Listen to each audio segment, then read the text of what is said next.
physical game. Maybe Cousins and Wanganeen playing wide of each other. Stand by for 40 possessions each. Peter Burgoyne, Michael Braun, two other players who can get the ball underway. And look at it. He's back, folks. Judd straight away to half forward.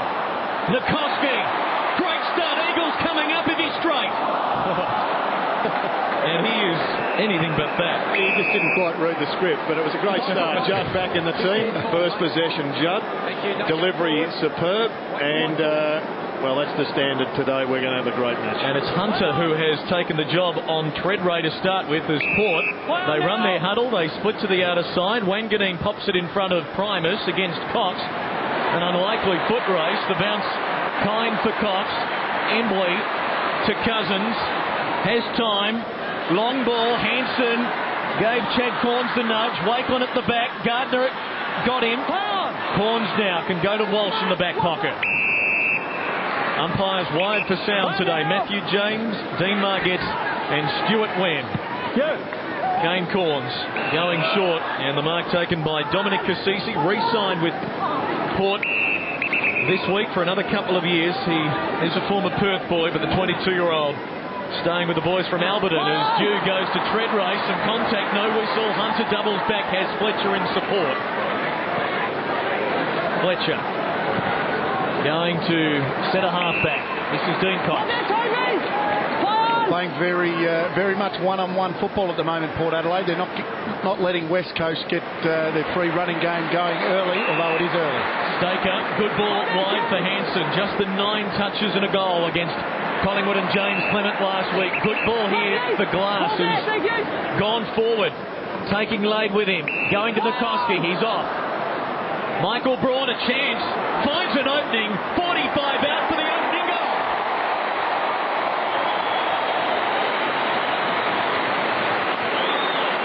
Terrific start from the Eagles and Michael Braun. They went the hard way about it then, Gerard. They had to go from one side of the ground to the other. They chipped it back into the middle.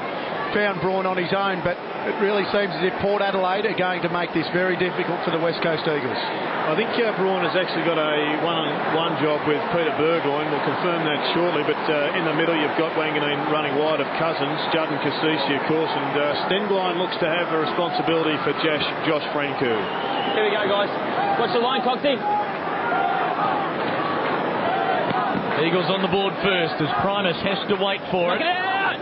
On the second effort for Kingsley, wrapped up by Jones, Walsh, followed by Sampi, also looking to bounce back after an off week last week. Cousins in the 28th degree heat, chasing it wide, kicking it long inside the 50, giving Chick a chance. Couldn't trap it, creative enough. Eagles still dangerous. Lynch out of the pack towards Gardner. Very tight angle. The umpire has come in to set the mark, so he will have to go back. I reckon if you're an Eagles player, Wayne, you'd be saying, they're talking about us about premiers, but John Worsfold would be saying, well, if you want to be premiers, let's start proving who's up to the standard. Let's who can cope with the pressure that a group that have climbed the mountain will be able to put on you. It'd be fair to say that last week was a loss that they probably needed, because you get a little bit overconfident. They've started very well today. Gardner, 3 last week. 1 today. Eagles get the opening 2. Very difficult kick to stop that one that goes over the back into space where the forward runs back. Yep. You saw Wakelin playing in front. As we know, he's a dour defender. He'll always do the right thing. But when you have use of the footy like that, the one over the back's very hard to stop. First bloke I saw utilise that to great effect was Mark McClure in the 80s. Then I saw a bloke in the 90s use it to great effect as well, playing for the Kangaroos. Yeah, I think we know him. Back at home, the venue where they've won their last 14. West Coast starting well. Lade palming it down. Staker charging through. Gives Stenglein half a chance. He has support. Cousins off to a blistering start. Can he kick a goal? 50 out on the run. Long one. Just wide.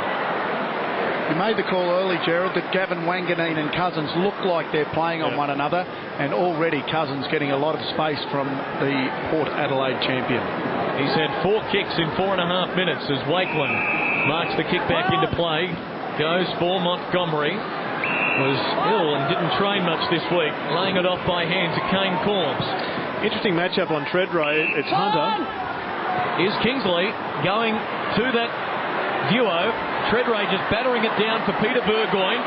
Well, he's going to be left alone here. Chipping for Ebert, but getting in the way is Staker. Love this kid. I like the promise he shows. He's been dropped once this year, but looks like he's responded well. Ben Cousins on the wing, all on his own. Here's Hansen. Line up. Well, they've got to shut down Cousins, surely. He's carving them up. His 5th kick, deep towards the pocket. A wrestle, and Lynch will out-wrestle Bishop if they're left like that. Well, really, it all starts from the half-forward flank for the Port Adelaide Football Club. Burgoyne gets it. He looks up.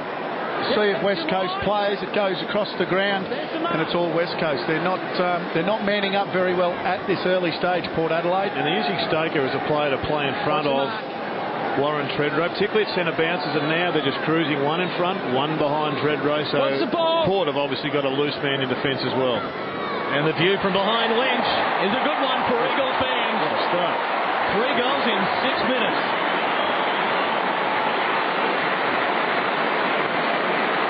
Fantastic start for the West Coast Eagles, but if you were Mark Williams, you'd be sending a message very, very quickly to his champion on ball, Gavin Wanganeen. He's playing very loose. Looks like Kane Corns is actually chasing Fletcher. Not so much at the bounce, but they're matching up, and if we have a look at this magnificent kick, it actually bends from left to right, a little bit of a fade, which was just what they required here. And here's the matchup with a couple of players, one in front, one behind. So Warren Treadray has got a pretty tough job, even if there's an early break. Right now it is Cassisi against Judd and Kane Corns on Fletcher. It's Judd. Arm pinned by Cassisi. Good tackle. And rewarded. So that matchup swapping in the opening couple of minutes. Here's Kingsley now. And good pass, good lead. Treadray can go back. Well, he wants to give it off by hand to Kane Corns. Standing start at the 50. And he sprays it. Not sure Treadray should have gone back from about 52, 53 to give it a ride. Should have at least seen what was up ahead. You give it to a player that was under pressure and had to kick at the same distance as what he would have had to. Banfield to Glass, play on the call. Defensive goal square. Glass, loose man on half back. Bounces away from Hunter. Cousins running onto it again. Drives it for Hansen. He started well. Well, it looks like Kingsley's gone on to Cousins. Kingsley started on Fletcher, but they've rotated already through the middle, try and find a matchup. Dean Cox. Corns now running with Fletcher. Long ball towards Gardner. Montgomery from the side. Gardner just fished it down. Walsh retrieving for Bishop. Now, awkward ball to trap here on half-back, and Thurston's has taken over for a throw-in. Thurston's, as we know, can play deep.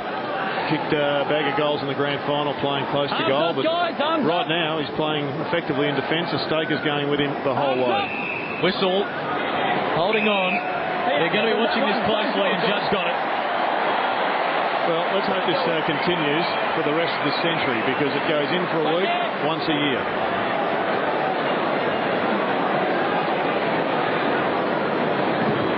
Judd bombs it to the hot spot. Hansen. Corns the spoil, and a long one. A leaping effort from Cochrane. Deserves something.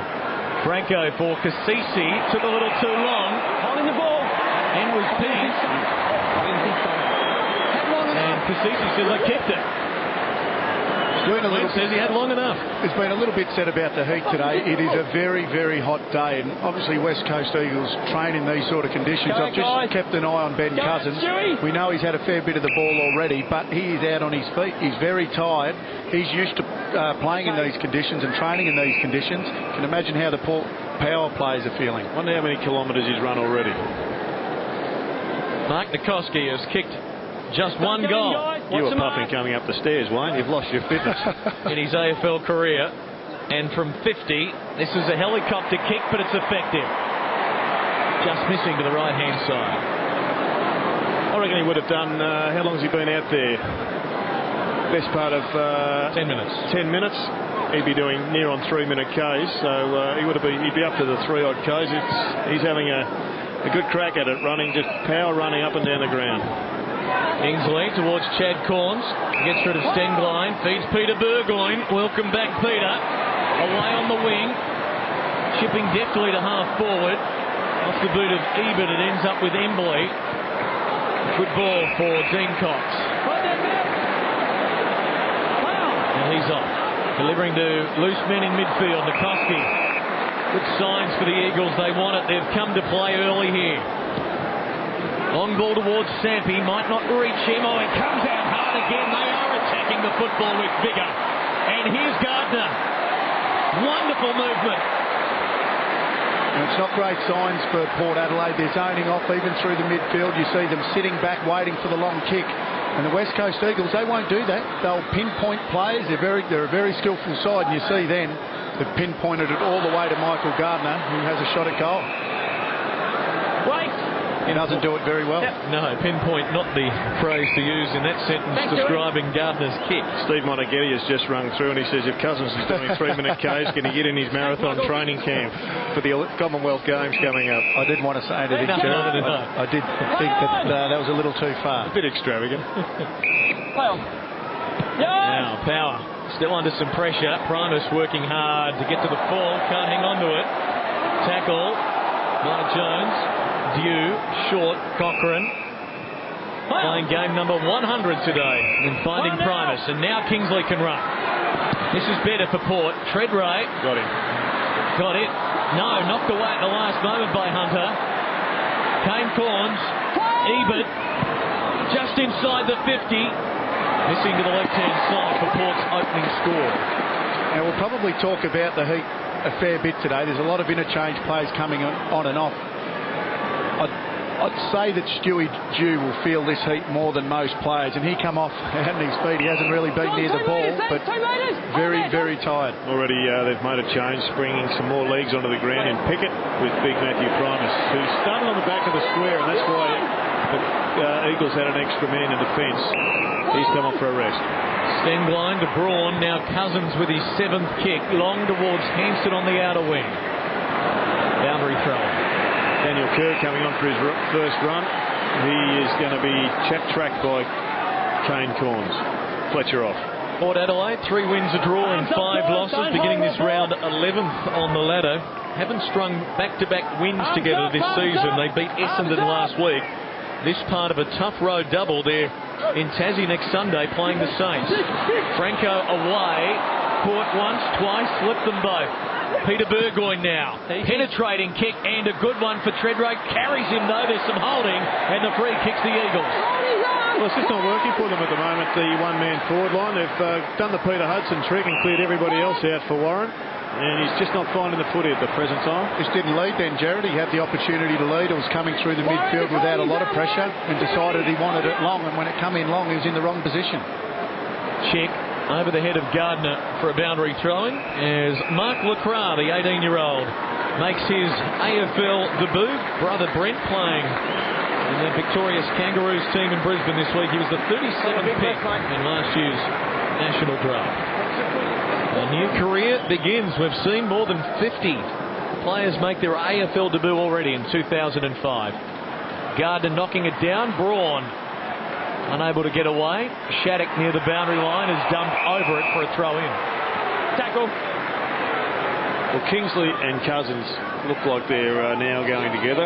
Kingsley's had a bit of the footy with 5 possessions. Of course, Cousins had plenty of it early, running those 3-minute Ks. He's had 7.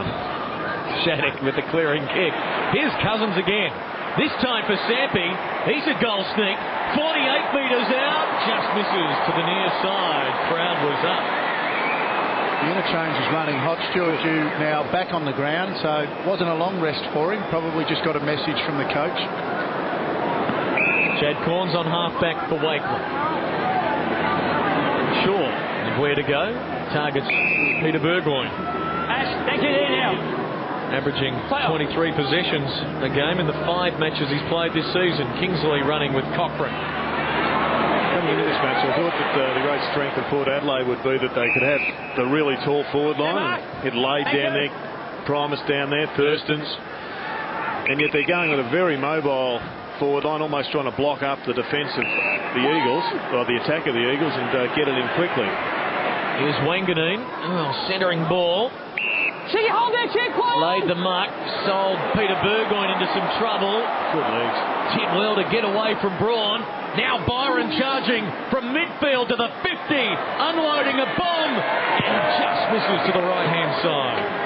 Just great footwork there from Peter Burgoyne just to dance around. And I saw Josh Franco do a similar thing under pressure earlier, which really was a great positive because his confidence in the knee looks like it's getting to its peak. I was thinking the same thing, Jared. Very strong through the core, and looks like he's got a lot more confidence now than he did probably 4 or 5 weeks ago. Embley going to stake up. Stuart back a metre. That's it, you've got it, Warren, you're on it. He's just drifting it to Cox. 16 minutes gone. Port Adelaide, the lowest scoring team in the AFL, entering this round with just 2 behinds. Now Chick's got some space. Goes down the corridor, and it's LaCroix. Could this be one of those first kicks in league football sort of stories? West Perth boy, bit of a goal sneak, Clinton. Very versatile, and All-Australian in the under-18 level last year, and here he is, a chance with his first kick in AFL footy. The 18-year-old to become an instant darling of just on 40,000 at Subiaco. The club will not have a new member. Port Adelaide, will they concede a behind? Yes. So 3 goals for and 2 shots at goal out of bounds on the full from the Eagles. They are doing a mountain of attacking. Now, Joey. More than 2 to 1 on the inside 50s as Stuart Dew prepares to bring it back. It's just interesting looking at the makeup of the stats. They've both had about the same amount of ball, and yet Port Adelaide's had 1 handball effectively for every kick, and the Eagles are 44 kicks and 12 handballs. Kingsley drifting it for Wanganeen. Just unable to generate that free man yet. Now they might. Kingsley to the outer side of the ground, and Kasisi can get it on, and this is White now. Now working hard for him is Walsh towards half forward, and Franco. And if he looks up the ground, Warren Treadray took a very long time to lead. He does now, but he's got 2 to beat. And at the back make it 3 as Fletcher arrives for West Coast and clears. And they might have time if they can keep it in. Staker under some pressure does well. Handball missed Fletcher. Judd to mop up. Not a bad sweeper. Hunter, the switches on to Chick. Over his head, Walsh. About to be under pressure. Pushed aside. Perhaps too easily. What a chase and tackle. Great stuff by Burgoyne.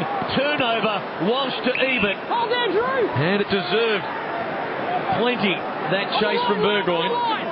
If he looks up the ground, Treadray's got a lot of space. Either side of him right now, he decides not to lead.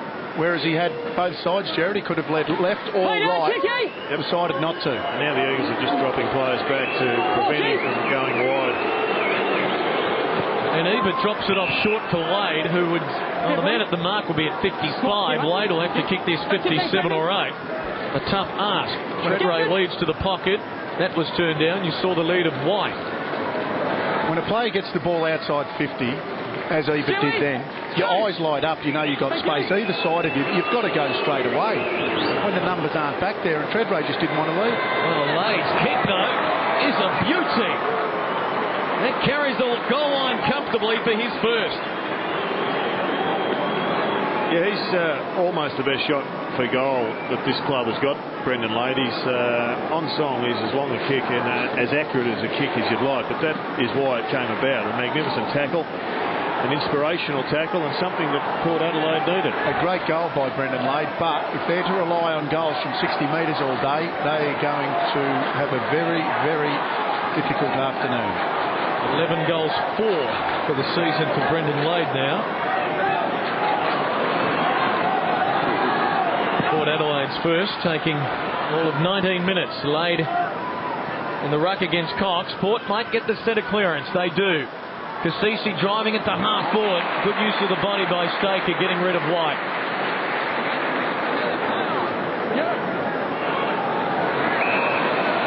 Butler.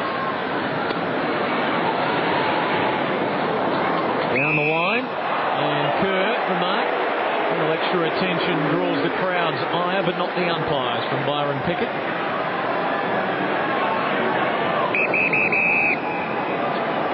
Kerr popping it up towards half forward. Gardner with 2 to beat. Good effort. Still going. Kane Corns the tackle. Cousins. Nikoski. Good mover. 50 out to the goal square. Port defence under plenty of pressure. Fletcher is creative. Kane Corns down in the Shepherd. Walsh, will he concede a behind? No. Going for Lade. Stalking them, Seavey. And finds Eckerman, and they clear that danger zone. And now Port on the counter-attack. Eckerman's kick for Franco makes him work. Good deal with Stenglein. Eckerman the second effort. And that's going nowhere. Oh, and Port Adelaide have been pinged West Coast free. Chris Judd coming for arrest along with Dominic Cassisi. Just going back, we saw Kane Corns just get blindsided by Quentin Lynch. He went through him like a Mack truck. Big man is Quentin. Oh, that's what they do to taggers. Let's go! Braun popping it up. Hanson, Wakelin in front. Hanson's actually moved deep into the forward line. Now Gardner's come out to centre half forward, and Corns won't go to full back. He's picking up Gardner at centre half back. 1-on-1, the only men in there attacking half of the ground. Treadray and Hunter. Who will recover first? Hunter, the boundary line is his friend. Still they go, and the boundary line will win out. I think that's what he's trying for a little bit too much, Warren Treadray. We know he's a very, very good player. He's been in sensational form, but it just seems that he wants to get that one-on-one, get in behind and take that contested mark, whereas before he could have led and got an easy ball inside 50. Primus over the shoulder for Dew, caught in the tackle. No chance to get rid of it. A bounce. When you're using the space behind, he's got 30 metres to run. It looks like he's trying to just use the space only a metre or two behind him. As we take a look at the Mack truck, he just got him with no support. The outside leg was the only thing that was keeping him up, so he went down like the proverbial bag off. And fair with the ball within 5 metres. Yep. Spuds. Braun. Kerr towards Lynch. Bishop knocking it down. Embley, good pick up, good turn of speed, and a nice delivery for Gardner. No one on the mark, and he doesn't want to go. Now Chad Corns comes in to take the mark. There's the mark. One thing Chad Corns will give you is a lot of space. He likes to give the Port Adelaide Footy Club a lot of drive off half back. Speaking of drive, Embley drives home a goal. Fox Footy Sunday exclusively from Subiaco. Mark Williams on the phone. Some work with Port trailing by 20 points. Well, they just move the ball so well, and they're willing to use one another. You see there, Embley not being picked up, and Port Adelaide, I said at the start of this quarter, that it looked as if they were going to play one-on-one footy. Well, that's gone out the window. They're letting West Coast run free.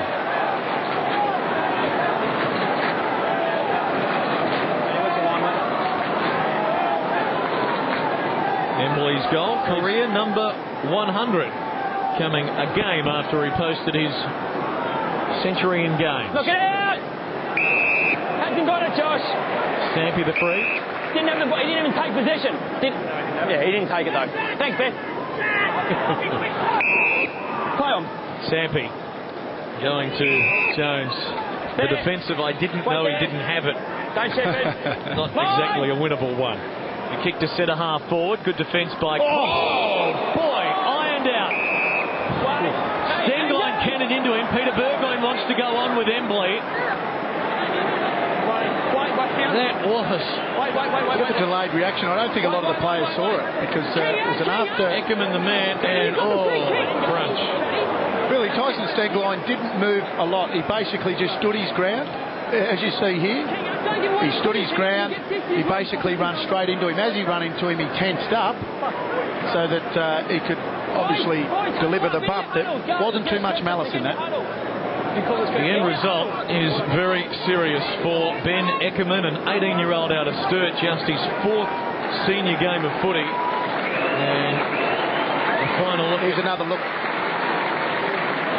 See there that Stenglein was actually not moving all that fast. Now look, it has hit him high. It's hit him high. It's hit him actually in the face. But I would say that I don't think Tyson Stenglein has done too much wrong. The ball was within 5 metres.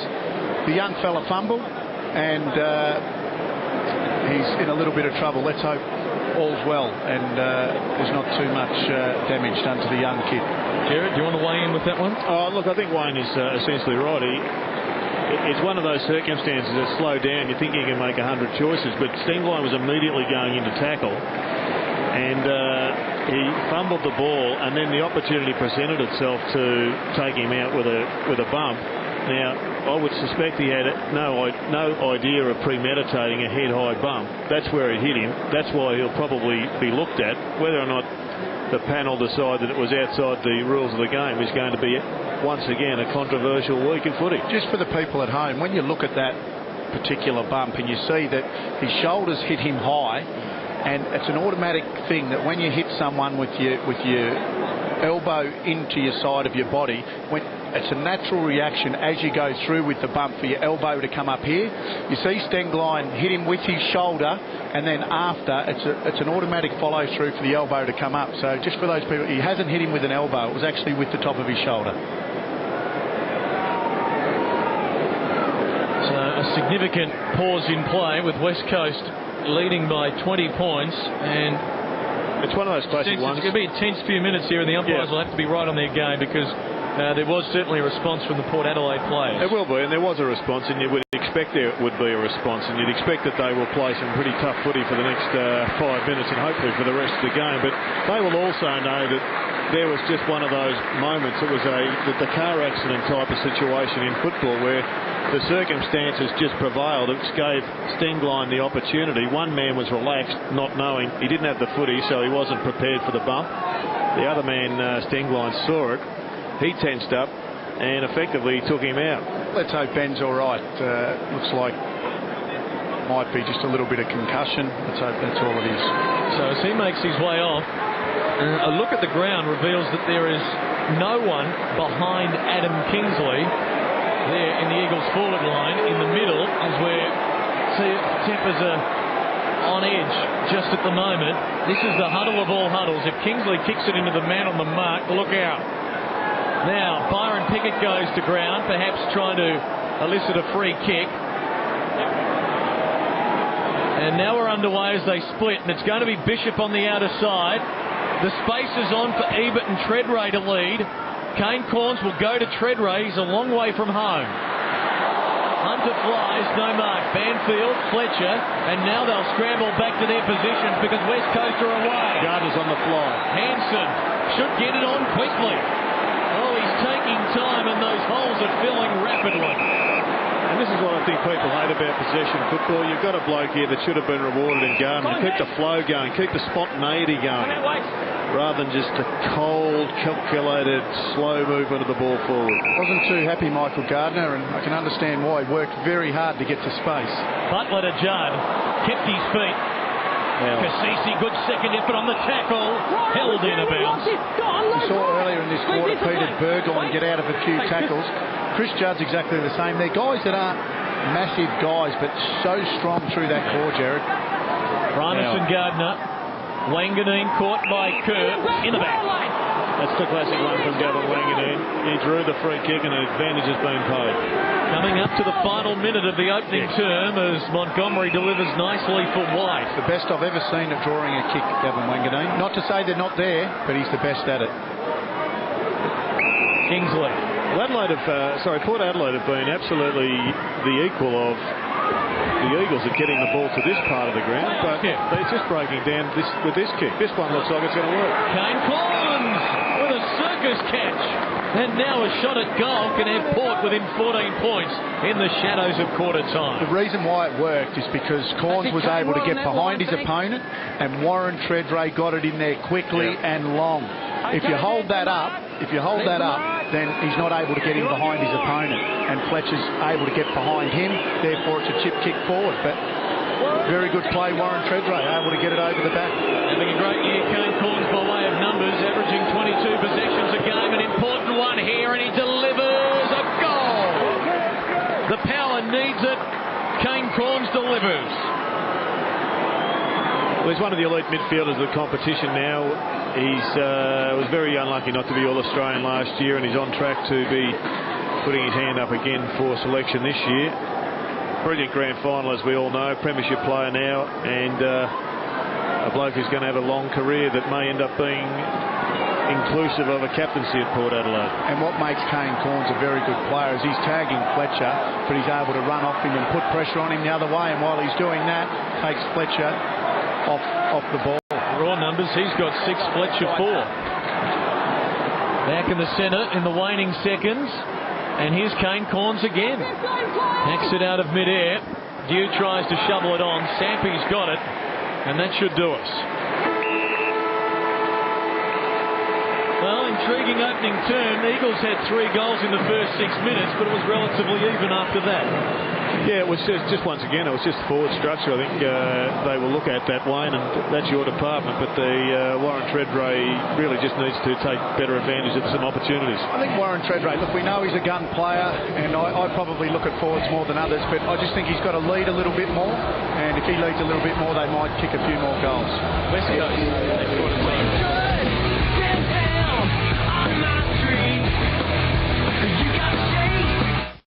Can't catch every game? Then watch The Winners. We'll recap on everything you need to know on every game.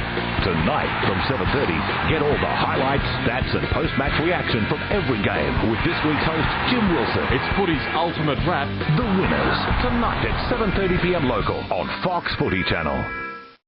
Harvey Norman wants you to do absolutely nothing until October 2006. Pay zip, no deposit, no repayments, absolutely no interest for 17 months. But hurry, this offer must end May 30th.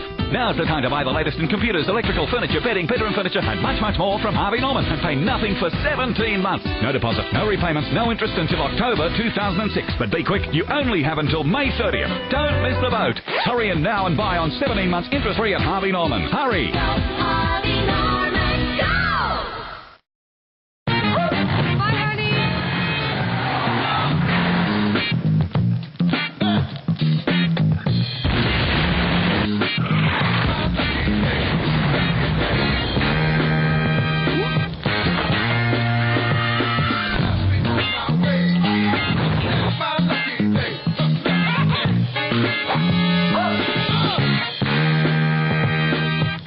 Good, mate.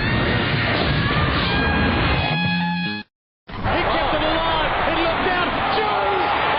Unbelievable!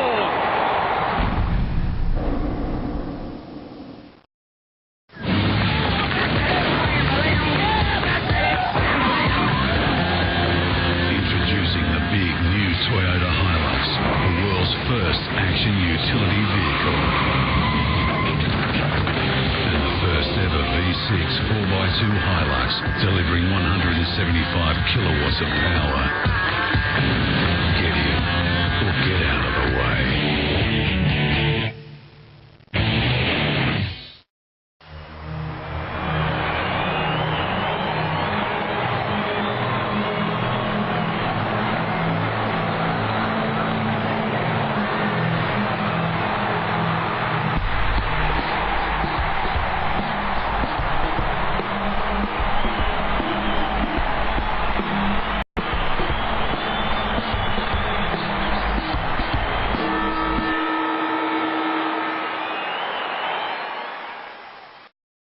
Gifted with steel composure, the threatening glare of a man possessed, and armed with a dangerous right hand. Universally acclaimed as one of the best pound-for-pound fighters ever. He has a ruthless attitude in the ring. Now Britain's Ricky Hatton wants the world title. Kostya, he just wants to beat him leather. V. Hatton, live June 5. Call to book now. Foxtel Digital Press box office from June 3. When you need to know what's happening in the AFL, count on Fox Footy Channel to get it to you first. Live nightly news with Tiffany Cherry. Whatever game I come back, I'll be targeted. The day's pressing issues on White Line Fever. Their midfield's getting smashed. Black hasn't had a touch. Now the word is through from the AFL Tribunal. Opinion and analysis on the couch. If he has stage, well then he's got to cop that. Game day latest with Saturday Central. Fox Footy Channel, where AFL is news.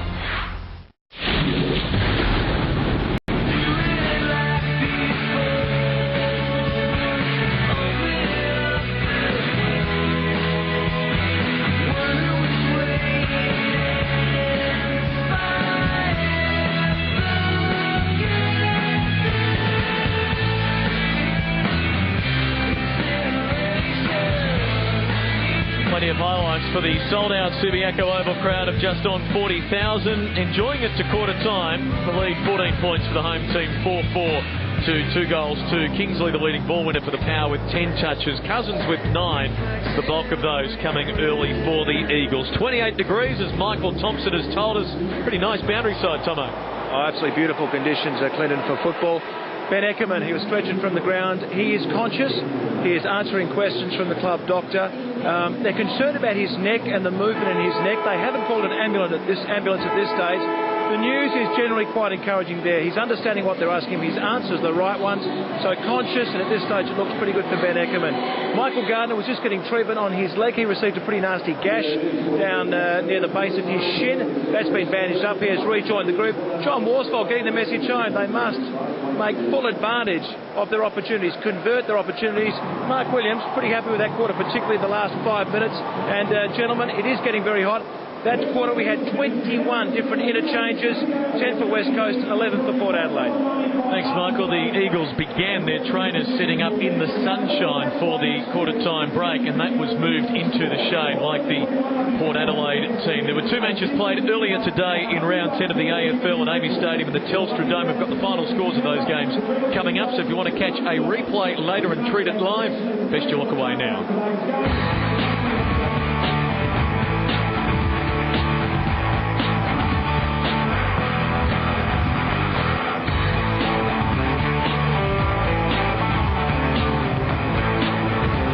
So that's the story elsewhere. Here at Subiaco, will it be renamed Anzac Field? That's something that's being pondering by the administrators here at Out West. They're considering that right now, and an interesting game. 4-4 to 2-2, Eagles way. We'll have a good look at the Tyson Stenglein Ben Eckerman bump at half-time, but if in fact Tyson does get put up by the match review panel, they shouldn't waste their time, the Eagles, with a QC. They just should go to W. Carey QC, because he's made an impassioned and a very compelling argument while he won't be reported. But more of that at half-time. I wasn't going to get between the two of you there during that volatile debate during the break, as Cox palms it down. Judd unable to get an effective clearance. Cousins tied up. Dew flicking it out. Walsh finds an opening, pops it in front of Ebert, working hard to the outer side. And he's got time here to steady. Primus is short, kicks in his direction, but wide of him. Embley the soccer out wide for a boundary throw-in. Well, you heard Michael say that the Port Adelaide... No, I've forgotten the Port Adelaide coach, Mark Williams. Mark Williams say at quarter time that he was quite happy with the club. I honestly thought that in the second half of that first quarter they started to lift their work rate. Stenglein to Kerr. He started on the bench. Has some legs here. Couple of bounces through the middle. This is the great strength of the Eagles on display, the running power. Banfield, perfect. Oh, Lynch spills the goodies. Has time to recover. Is he going to make the seemingly easy look difficult? You bet. But he gets the job done. Well, walking through the crowd before the game, a few people said that Lynch hasn't had the best of years. He takes a big, strong player to play on him. But for a big, strong player, very good below his knees. And as we've seen, I think we saw him earlier in the year in a Wizard Cup game kick a fantastic goal up there in Darwin. Very capable of kicking good goals below his knees, but should have taken that one, should have snabbled that. Enjoys snapshots. 2 goals today, 13 for the season. We just saw him drop a chest mark. Was Dennis Pagan a mad chest mark person like a Ron Barassi who was absolutely against taking chest marks? Had to be out in front. You got that much time, Jared, take it on your chest and make a certainty of it. How do you know if you got the time? Well, I think that's instinctive. That's the sixth sense. Some players have got it, other players haven't. Treadray's got it here and is lining up his first goal of the afternoon. Warren, just go one for me that way. That's it there now. Mark's right here. Thanks, Warren. You just get the feeling that if Warren Tredrea kicks this, they definitely need it, but if he kicks this, Port Adelaide have got a sniff. She's starting to play better football.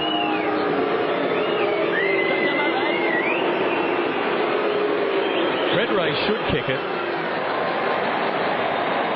and fails to do so. 25 goals, 15 his season return. Jump right at the back, please, mate. Thank you. Brett Henny still involved in football, albeit now as the Eagles runner as Minkowski marks in the back pocket. Stuart Cochrane running with Chris Judd this time. Switch to the outer side, effective for Staker. Next to go short. Cox spills it, has time. Chick, back for Cox, for Cousins.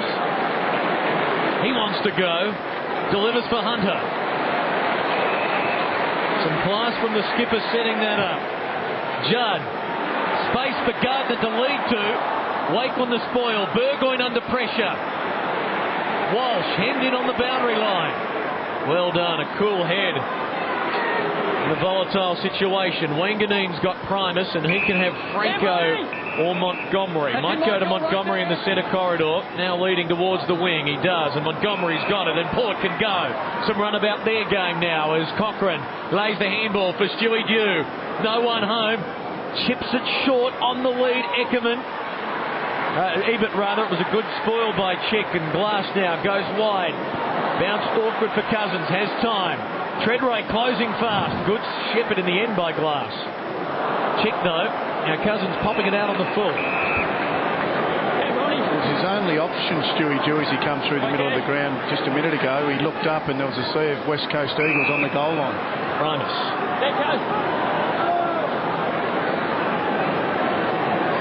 Fraction too far out. Oh, leading into space short. Cassisi, good lead. Rewarded. He marks at 45. Not a renowned goal kicker, just 3 this year, but a chance here. Jared, you did an article a few weeks ago about the interchange bench and the fact that, you know, we're playing this possession style football. Also has an effect on bringing players on and off on the champion players, which really lessens their effect also. Like you see Cochrane now gone on to Judd. Fresh legs once again. Cassisi just inside the 50, and the kicker's got the carry, and Port get one back.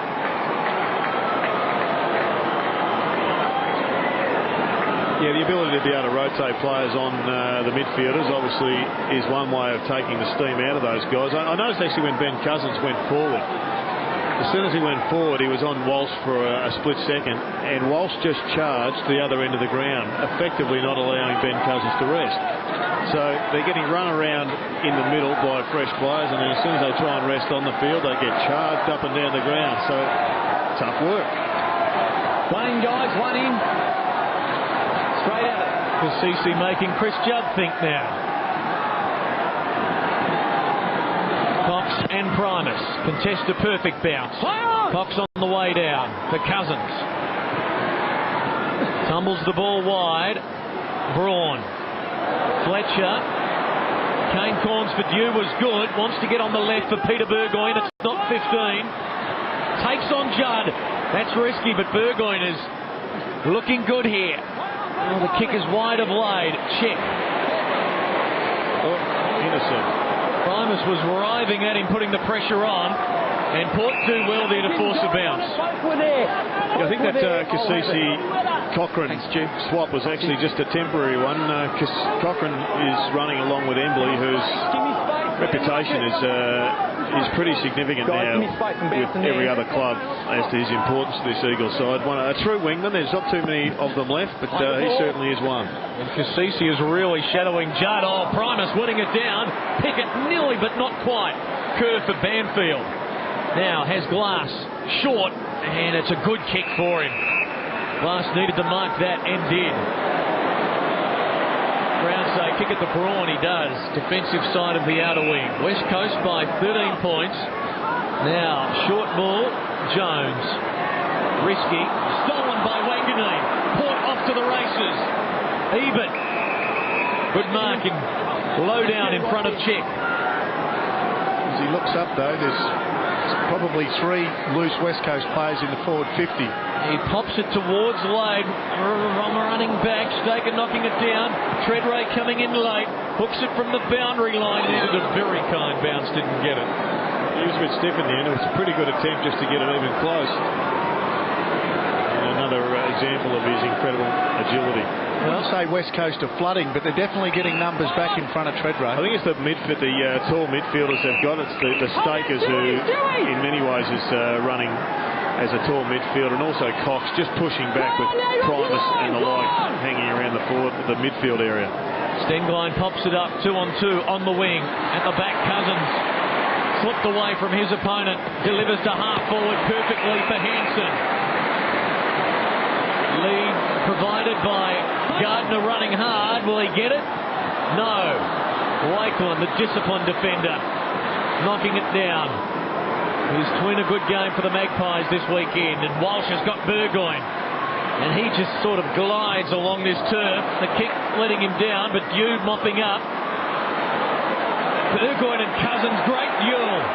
Yeah, the pressure of the Eagles is really top line at this stage, and we've seen a number of handballs laid off by Port Adelaide players to place under pressure. Cox has gone, holding the ball. Might be advantage for Pickett, it will be. Port has got the overlap. Burgoyne goes early for Treadray, and he's going to have a similar shot here from the 50. He had this shot about 5 minutes ago and missed. And that's what happens. You can flood all you like, but if the ball gets in there quickly after a turnover, Treadray will get it on his chest.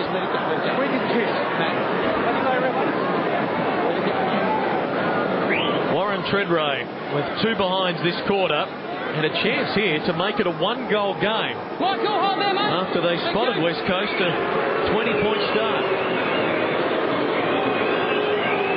He's had his sighter, and this one's perfect.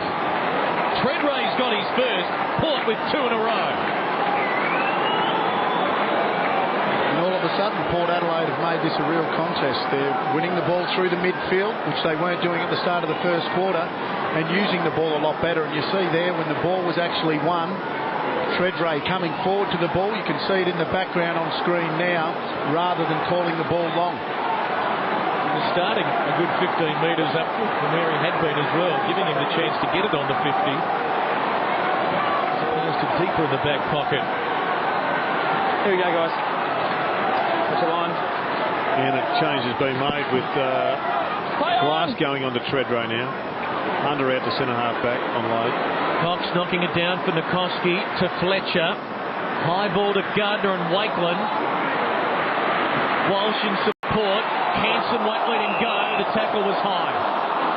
And in some ways, I think it's just that Port Adelaide have gone back to a regulation structure up forward with two key talls there, rather than having Primus at the back of the square and Lay starting in the ruck. It's worked for them. It definitely has made a difference in their whole structure. Play, come round, thank you. Port Huddle at centre half back and will now split for Walsh. They don't split fast enough, and he turns down the leads. And there's a 50-metre penalty. It's against West Coast. Cox. Back out. The greater penalty will be 50 to Walsh as opposed to a relay free kick. So Walsh will be advanced to the win. He just grabbed Kane Corns by the neck and give him a bit of a scrub up. And the umpire saw it. And it was definitely there. The only thing that I disagree with that is if they're going to pay one of them, they've got to pay them all. So Walsh now, with 32 players, Import's attacking half of the ground. It's congested. He goes short for Cochrane. Treadray at the top of the goal square. Knows that it's no point leading for that kick. He wouldn't have got to it. Well, Montgomery perhaps getting in the way of Primus. Sampi, advantage page. Staker, Hanson. The rebound can hurt. Long ball for Gardner.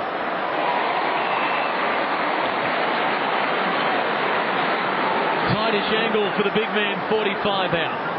Gives him another dimension up there, doesn't he, Michael Gardner, when he plays predominantly forward. And we know that he's a little bit injured. He come into this game under a little bit of an injury cloud. They tell me that hasn't trained a lot all week, but adds a lot up there when he's playing forward and been kicking a few goals.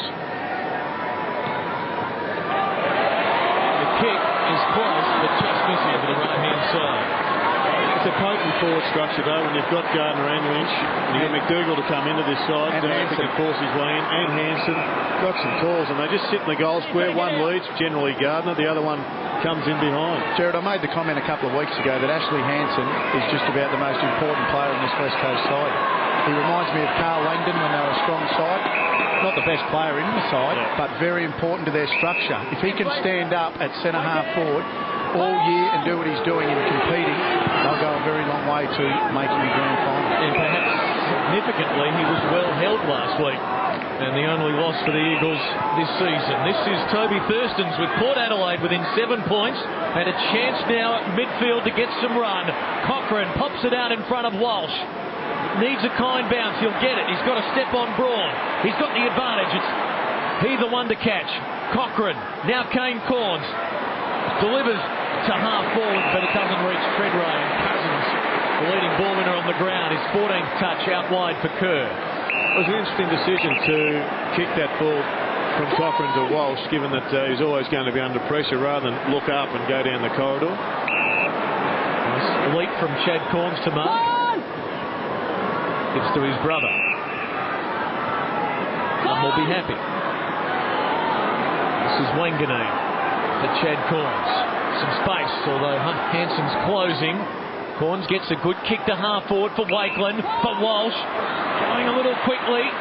Had to go after it as he got Cousins covered, yes. High ball to the hot spot. Who's going to go? Montgomery. Well, everyone was looking around wondering who was going to take it, and it's Brett Montgomery who can draw Port Adelaide to within a point. Let him go. Well, it's an interesting weekend so far. We've probably seen the finish of Brisbane's genuine chance at the grand final, or the finals even. Most people have written them off after their loss to the Kangaroos, but today we've seen Port Adelaide put in a first half showing that says they're competitive with the side right up there on the top of the ladder. Important kick, should be a goal. Montgomery kicks it, and Port are within a point.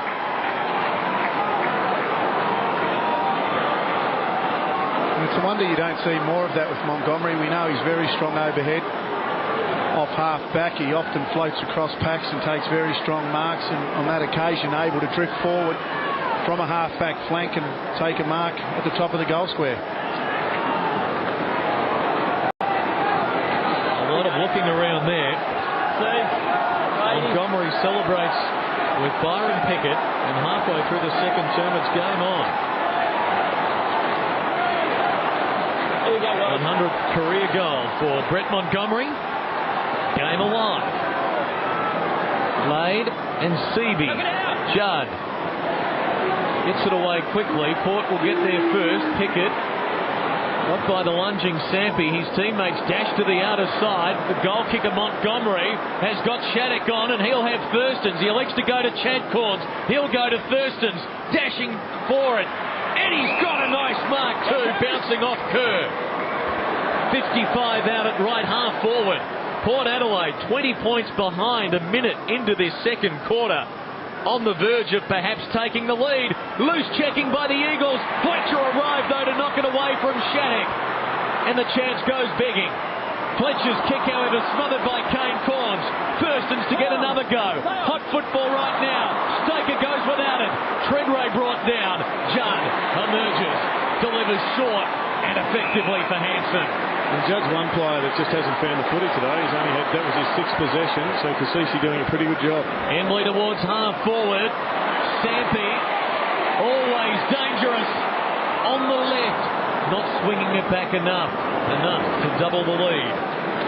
He has a power running, Chris Judd, whether he's tagged or whether he's getting the ball or not. And I just wonder sometimes when you've got a set tag like a Kasisi and he's got the athletic ability to go with you, why don't you just take him to that position across that half forward line and see how he goes when you're trying to outmark Chris Judd at the best part of 185 centimetres. Bishop's kick in, an element of risk attached to it, and Gardner takes the mark, has a couple of men in the shadows in the pocket, and spots Dukowski.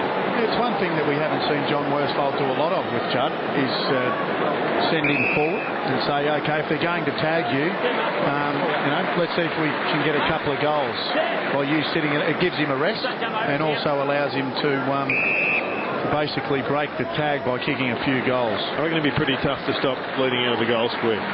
It'd be very tough to stop with that explosive pace of his. Good shot, he's a great mark, and I reckon we'll see it as we get close to the finals.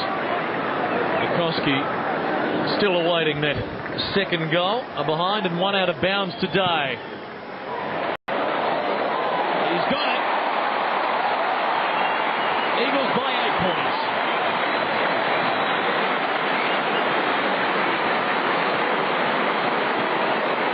Now, there's often a bit of politics involved when you get a couple of players that are sitting side by side. Effectively, one's a senior player, one's a junior player, and they're going to take a mark, and somebody's going to have a relatively easy shot at goal. No, not an easy, a challenging shot at goal. Well, I'm not sure whether they worked it out, whether Andrew Embley just stood aside and allowed that to happen, or whether he actually knew that that kid's a left footer, and he was the absolute best person to take it. If he did, well done. Testing time in the coach's box this afternoon in what has become an arm wrestle. Plenty of moves. Andrew Embley. Gardner also on the bench. A spell for the Eagles on a hot one in Perth. 28 degrees if you joined us late. And it's Seaby and Lade to contest. Another good bounce. And this time Lade waits down. Kane Corn slung. Kerr pushed in the back. Josh Franco not all that happy with the call. Staker going wide. Is that explosive pace you were talking about then, Jared? He went forward and did exactly what you were saying. I think John Worsfold must be tuning in. Well, I reckon it's just an absolute given that he'll play a lot of footy across that half forward line, because the taggers just take so much energy out of you. If you're not in the zone and the ball's not falling your way, go forward, kick a couple of goals and throw the challenge back to the other coaches. Hunter for Kerr. He can run and carry this one. Elects to drop it off short. Good enough. Stenglein still a fraction too far out, you would think. Right there, Leighton, right there. Warren, come on. Play on. Just chips it to the hot spot, hoping for Lynch. He wasn't going to let this one go. That was a perfect kick by Tyson Stenglein. What he did is Lynch actually didn't lead. He stood basically about 5 metres out from the goal square. He put his hand up and said, just put it to that space.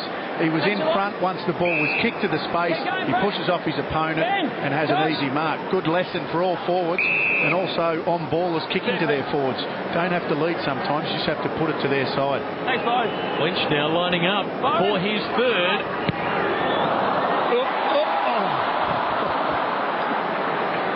Well, it was moving from right to left, and we were right behind it, and it looked like it was going to go through before that big post got in the way. Who put that post there? 9 points. Bishop. Hugh wants it on the wing, just came on the ground. Still standing there, and now the kick comes to him, although dropping short. Butler did well running back into the unknown. Cousins being pursued by Hugh. Chip ball well marked by Chad. Corns, he's off. Oh, that was risky. Wanganeen now. Dodging and weaving in the back line.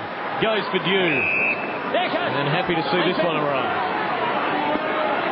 5 minutes from half time. 6-7 to 5-4. West Coast looking to get back on the winners list after their first loss of the year last week. Seavey claiming it. Tackle.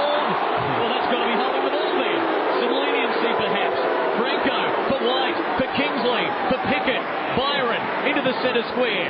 Going for Thurston's on the outer side. He works hard. He can't get there. And Staker has time to mop up and deliver to Nikoski. And he's going to have space on the wing now. The bounce made him wait. Very dangerous kick by Byron Pickett. That had to hit the target. If it didn't, it was always going to go to the other end of the ground. Another turnover. This time Port Adelaide assuming it. Wanganeen for Kane Corns. The brothers wax again. Got Montgomery close to us, and he's on his own. Okay, now he will run and carry, and Walsh is going to keep on running. Montgomery, though, just trotting. Should pick it up a little bit here. He's got no one to kick it to because now Treadray's on the burst. And Treadray coming towards it. They have to be a free Had kick. one arm pinned, it seemed, by Glass. Kerr for Cousins. Over the top for Butler. And now, end to end we go. Eagles turn to attack. Butler for Nikoski.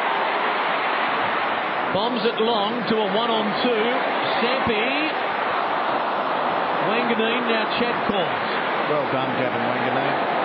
And the kick rolls for a throw. He was out of position, Gavin Wanganeen, but he was able to.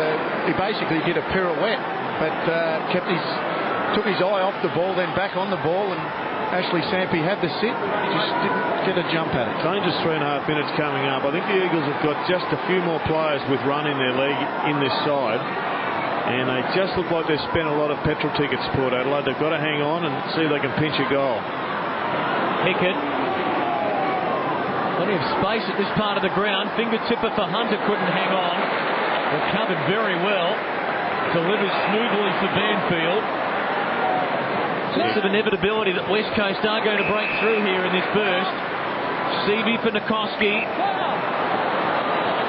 Gets by Primus comfortably. Oh, he backs himself, the young man from 50. Gets it right, and why not? He's got two in a row.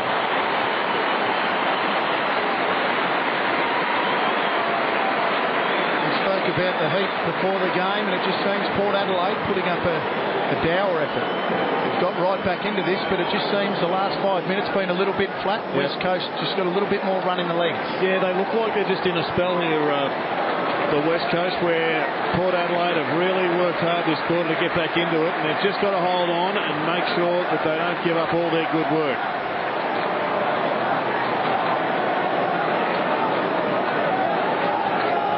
Nikoski with one goal in his life before today has kicked two in this second term.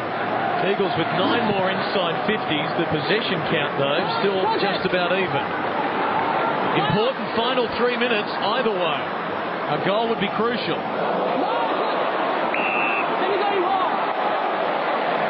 Got to hang on here, Port Adelaide. Got to get some players back and just hold on until half time. Last 7 inside 50s. Make it 8. And Braun's kick, perfect for Lynch. These are the ones Big Lynchy kicks. Doesn't like kicking the easy ones.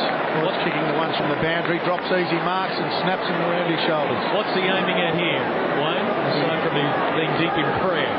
Believe it or not, as a right footer, we saw before he had a lot of right to left when it hit the post before, so he's got to aim it at the right post and hopefully swings a little bit. Swing too much. 2 goals, 2 for Quentin Lynch. 7-8 for the Eagles, 5-4 the Power.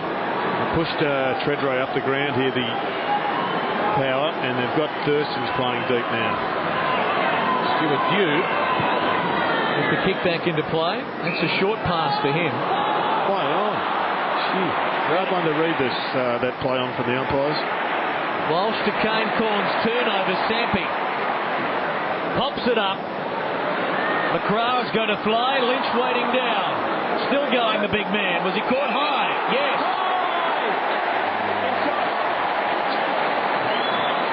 Just had a look about it a couple of minutes ago that the Eagles were getting on top and were going to have the run and have the energy just in this final few minutes. If they can get away to a 20-point lead or 22-point lead at half time, it probably doesn't do justice to Port Adelaide's quarter. No, it doesn't. They've fought their way back into this game, and like we said, it just seemed to have dropped off. I think West Coast got a little bit more run at the moment.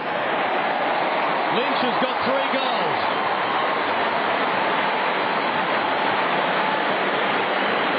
And you have to like Quentin Lynch, the way he drops a mark. If he does drop a mark, he fights for the ball on the ground. He draws free kicks, and that's the third shot. He's had a goal this quarter. He's missed the first two, but he's able to put that one through.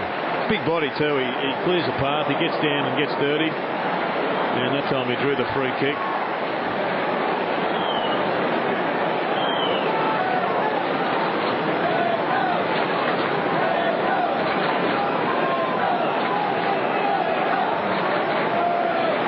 Trailing by 22 points with a minute 16 remaining in the first half. The Eagles with the last 3 goals. It's a great bounce for the umpire. Judd, explosive to the top of the square. Not quite Lynch, but Cook will mop up.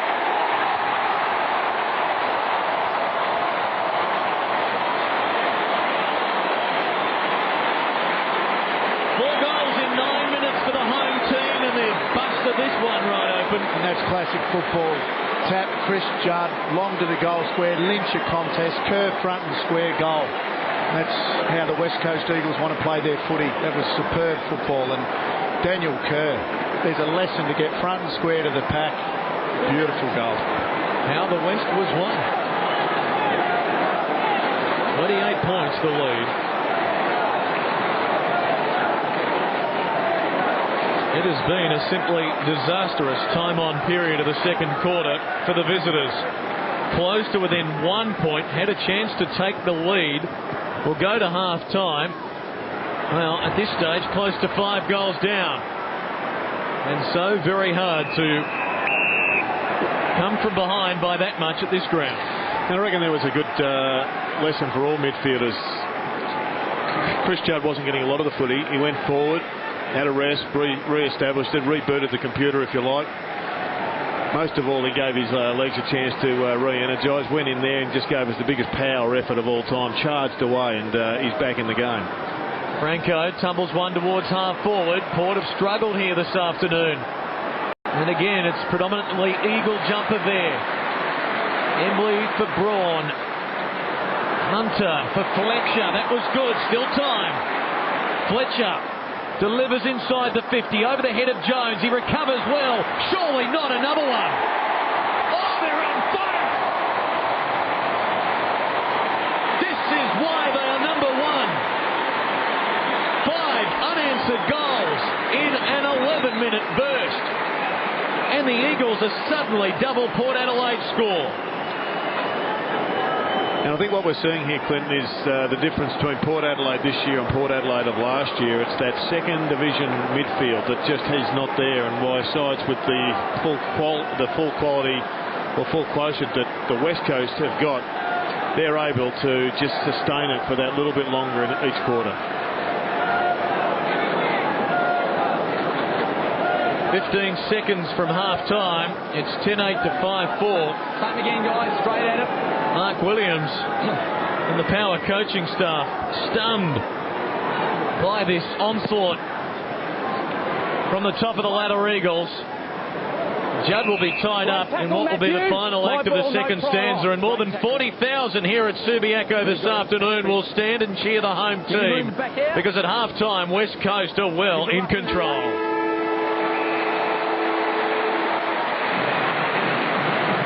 Big problems for the visitors. 34 points the margin. Yeah, and I think the last 5 minutes really just have emphasised the loss of Sean Burgoyne, Josh Carr, Roger James, Nick Stevens earlier 2 years ago, that they just haven't got the same quality to throw into the midfield at the back end of each half. That's right, Jared. Port Adelaide will go in, they'll sit down, they'll try and re-energise their midfield, because really they put up a pretty good fight until probably the last 7 or 8 minutes of that quarter. We thought Port Adelaide could run away with it, but West Coast, they're a power unit. A lot to talk about. Stay with us. Eagles by 34 points.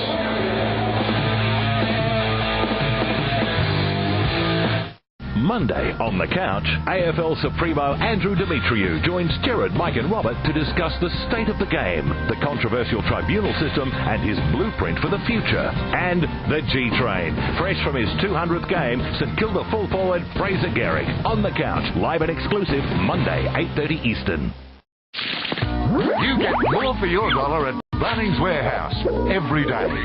4-pack energy-saving globes, only $9.98. Assorted Azinco tools, alone $29.95 each. Aluminium work platform, just $59. British 4-litre in-colour interior acrylic, great value at $49.80. 2-kilo lawn repair kit, only $9.98. HCM power boards, pack of 2, just $7.50. Combination spanners, $1 each. Bunnings Warehouse. Lowest prices are just the beginning.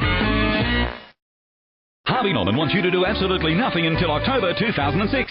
Pay zip, no deposit, no repayments, absolutely no interest for 17 months. But hurry, this offer must end May 30th. Now's the time to buy the latest in computers, electrical, furniture, bedding, bedroom furniture, and much, much more from Harvey Norman and pay nothing for 17 months. No deposit, no repayments, no interest until October 2006. But be quick, you only have until May 30th. Don't miss the boat. Hurry in now and buy on 17 months interest-free at Harvey Norman. Hurry! Go, Harvey Norman, go!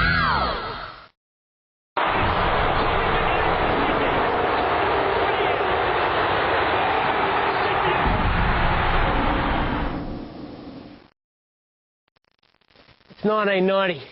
The first qualifying round between the Eagles of West Coast and the Magpies of Collingwood. A goal etched in the memory forever. We give you Peter Dacos. We're home. Elaine over his head to Dacos. hemmed in on the boundary. 1990 revisited. Goes a goal. Oh, kicks a goal. Oh, no. Yeah, Dacos. Bang! Dacos.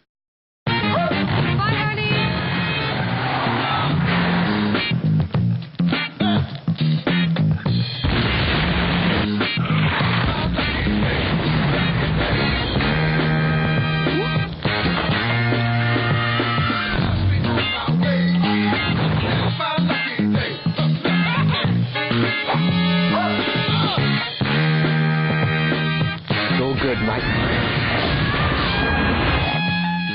Celebrate the birthday of the biggest queen of all. If she were 100 years younger and I were 100 years older.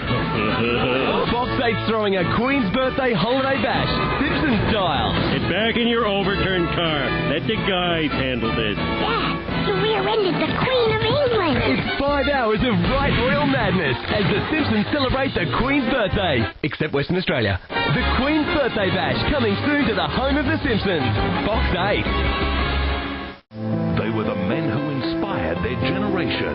Join Fox Footy Channel for 3 big exclusives to discover who will be inducted into the 2005 AFL Hall of Fame. June 6, we profile the AFL Hall of Fame's class of 2005. June 7, a special Hall of Fame edition of Grumpy Old Men. June 8, in an exclusive Fox Footy feature, the 2005 Hall of Fame dinner. I am a scrambled egg of emotions. Fox Footy Channel, where AFL is everything. There's an inevitability that West Coast are going to break through here in this burst. Seavey for Nikoski. Gets by Primus comfortably. Oh, he backs himself, the young man from 50. Gets it right, and why not? He's got turnaround. One of 2 goals Mark Nikoski kicked in the second quarter. Quentin Lynch with 3. Half-time, Eagles 10-8. Power 5-4. The lead 34 points for the home team. It's not the names of Fletcher and Jardin Stenglein getting the ball for the Eagles. Cousins, status quo is up there with 16 touches. Staker 13, Embley 11, Nikoski 11, Kerr 10. Kane Corns with 15 possessions for Port Adelaide. And gentlemen, any doubts as to why West Coast Eagles are the premiership favourite? A reminder there, 5 goals in the last 11 minutes of that second quarter. It was a powerful performance, wasn't it? They put Seavey back into the ruck and gave them a bit of extra legs. They've got great rotations through the middle, but it was the start of the game that really gave them their initial break. This kid's a good player to add to their running power, Nikoski, and Braun gets the first goal. But it was all Cousins' early one. Oh, definitely. Ben Cousins set them up early. I think he had 9 or 10 possessions in the first quarter. You're right, Nikoski looks like a likely type, doesn't he? Beautiful left foot, takes them on, able to kick a goal. And look, this side, there's just so many options. They're able to throw plays around. We see here Lynch didn't take that easy mark, but he's very good below his knees, as we know, and he's competing very, very hard. But this West Coast side got challenged in that quarter. Port Adelaide, last year's premiers, we knew they weren't going to lie down. But West Coast, I reckon with about 7 minutes to go in that second quarter, put the afterburners on. And as we see here, Nikoski kicking one of his goals. He's a beautifully balanced player. And that balance in their key forward division, we mentioned at the top of the show, 8 players starting today with 10 to 15 goals. No one with more than 15 goals for the ladder leaders. You see Kerr bob up there. The versatility, one's down, someone else bobs up. That's a classic piece of Australian rules football. If you had an American or a European come to Australia and you said, this is how we play the game, would have been Judd bursting through the middle, kicking it long, Lynch contest, Kerr roving it off the pack, kicking a goal, and you would have said, this is our great game. And that's just beautiful footy, and that's the way, and that's what the crowd loves. You heard the crowd go off when they saw that piece of play, and I know Jared got excited. Yeah, I like the long flow and the long kick to the goal square, and I think that's why the West Coast are the genuine article. They've got this is a running game, you can't get away from it. Positions have gone, but they've maintained their structure with the 2 talls down in the goal square, and they've also got McDougall to come back in if required. But they have got the flow. They've got the flow from the back line with Wirrapunda. He's not here today, but Chick's having a great year. Banfield can go back, and they get it into that forward line ASAP. What about Port Adelaide? Talking about forward structure, do we like this forward structure for Port Adelaide right now? Well, they just seem very one-dimensional to me. Warren Treadray is a very, very good player. We know that. He's been in great form. He won the game for them last week against Essendon. Sometimes your greatest strength can be your biggest weakness, and at the moment they just haven't got too many other options other than Warren Treadray up there. I like their forward structure. I just don't think they've got the midfield to get it in there quick enough. We know Byron Pickett's capable of kicking goals, but really he's had a quiet day. Gavin Wanganine's sort of on ball. He's not really forward. Just, to me, Thurston's doesn't really look like kicking a goal. They seem very one-dimensional, but they got back into that game in the second quarter through hard work, through the midfield, as you said, Jared. Staker's having a good game. He's floated back. He's played man-on-man at times, and he's also pushed back off his man to have almost a midfield role in many respects. Yeah, look, if they are going to win this game, they have to go in at half-time. They have to rest their legs, come out after half-time. And I think, look, Warren Treadray will always give you a contest. He's always going to kick your goals. I just think they have to get a few more options. Guys like Thurston's and the lesser lights have to stand up if they're to win this. Resting of legs, appropriate word today. 28 degrees as you see Montgomery kick that goal. They closed it within a point, but here at half-time it's 10-8 to 5-4 in favour of the West Coast Eagles. On our way to a break, let's recap for you the 2 scores from matches played earlier today at Amy Stadium and the Telstra Dome. If you don't want to know the results, look away now.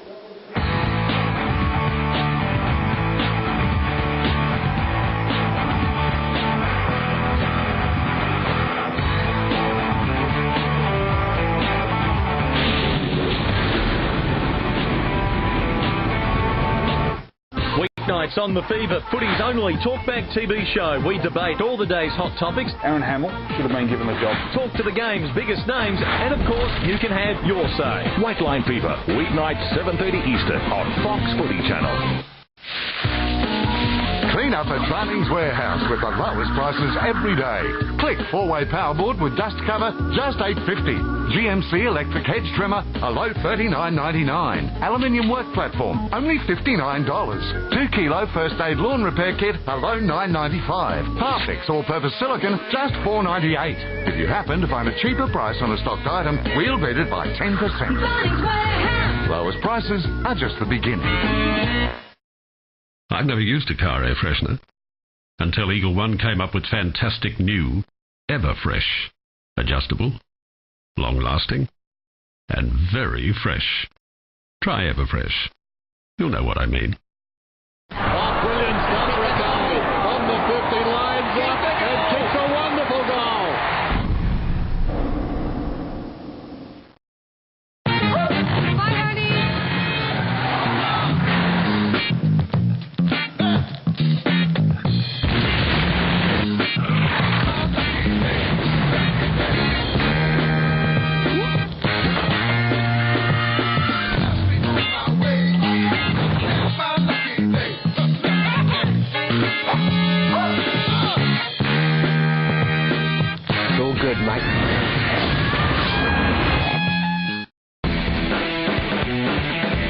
Smart money buys when the big fleet buyers buy.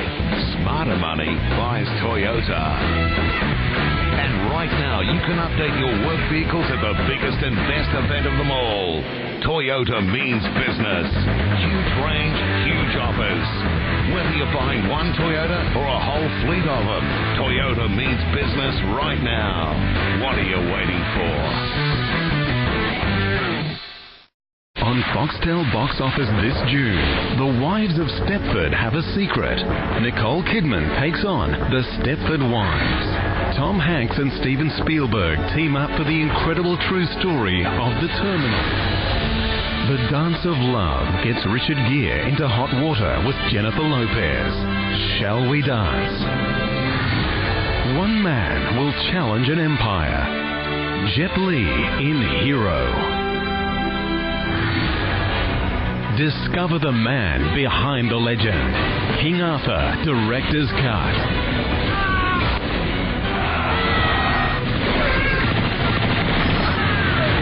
The best sound, the best pictures, the best movies. This June on Foxtel Box Office, where movies come first. Experience Foxtel Box Office only on digital. On the footy field, they have it all. Wednesday on AFL Love Match, find out what Adelaide's Rhett Biglands and Essendon's Andrew Welsh are like away from the Sharon and in the company of their better half. That is so lovely. AFL Love Match with Rebecca Wilson, Wednesday on Fox Footy Channel.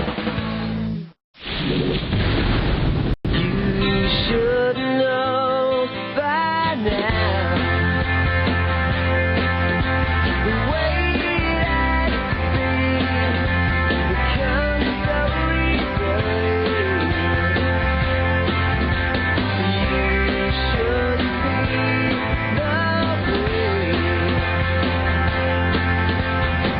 Despite his tormented appearance there, Quentin Lynch is enjoying things. He's got 3 goals to half-time. West Coast leading 10-8 to 5-4. Clinton, Gerard and Wayne here with you every Sunday. Good to have you with us, although right now it's apropos to say Peter Carey, Peter Schwab and Andrew McKay, because we're playing the match review panel. Ben Eckerman carted off on a stretcher in this first quarter, a clash with Tyson Stenglein. Will Tyson Stenglein be cited by the match review panel for this? Wayne Carey says no. Why?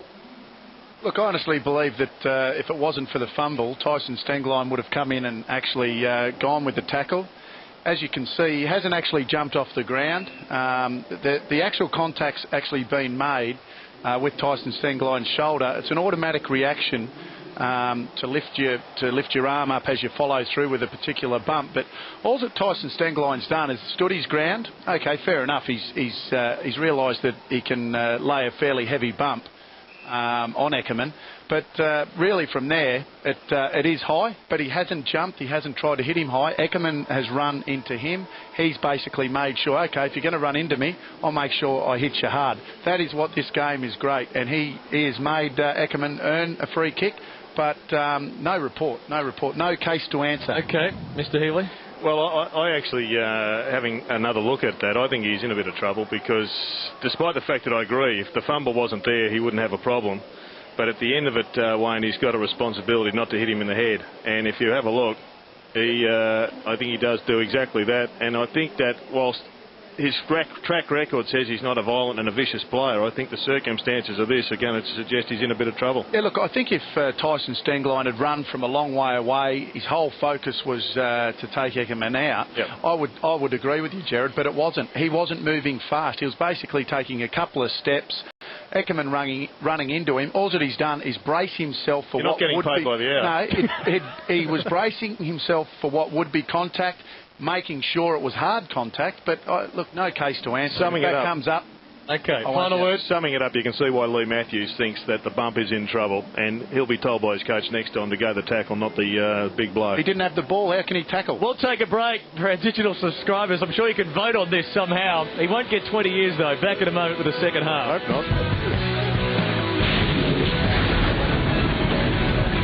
Join us on Tuesday, a man who played AFL football at just 16 years of age and played with Victoria when he was 18, Gary Firth. plus a man simply known as Lurch. Well, he was. Lurch Barry Lynch. Grumpy Old Men, Tuesday on Fox Footy Channel.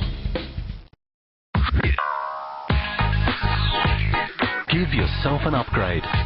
With an industry-certified IT qualification from Computer Power, you can upgrade from a job to a career in no time. With over 35 years' experience, Computer Power has trained and placed more graduates in rewarding careers than any other IT training company. Let's make it happen for you. Call 13 27 84 or visit computerpower.edu.au and give yourself a Computer Power upgrade today. Harvey Norman wants you to do absolutely nothing until October 2006. Pay zip, no deposit, no repayments, absolutely no interest for 17 months. But hurry, this offer must end May 30th. Now's the time to buy the latest in computers, electrical, furniture, bedding, bedroom furniture, and much, much more from Harvey Norman and pay nothing for 17 months. No deposit, no repayments, no interest until October 2006. But be quick, you only have until May 30th. Don't miss the boat. Hurry in now and buy on 17 months interest-free at Harvey Norman. Hurry! Harvey Norman, go! Goes to the goal square. Richard!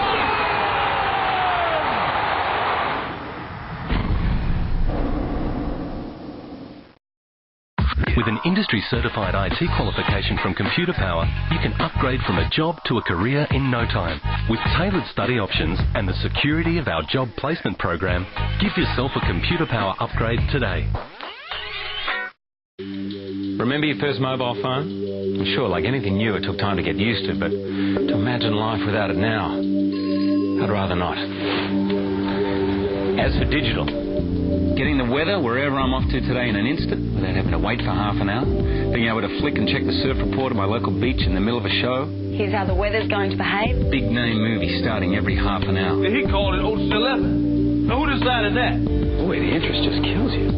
Being able to see something I'd like to watch when it's convenient to me. Ladies, see my donkey. Who are you calling donkey? Being able to scroll through all the headlines as they happen and tune into the issues I'm interested in. So we will be cutting land tax. Getting more of what I want out of my time with the box. And this service is very important to Australia. Imagine not having convenience like that. You don't need to. So what are you waiting for? Call now to upgrade.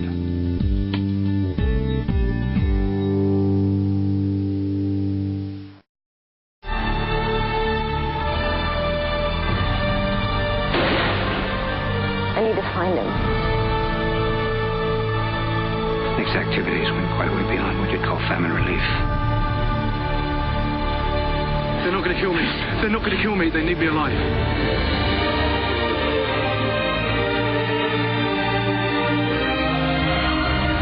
For the first time, Beyond Borders, June 12 on Movie One.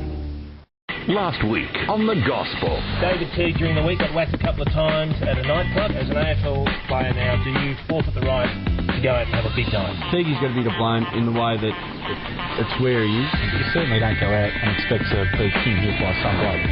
That's The Gospel, Friday on Fox Footy Channel. I'm a doctor's girl man now. I guess I've made it somehow. I shot my education and I'm going to rule the nation.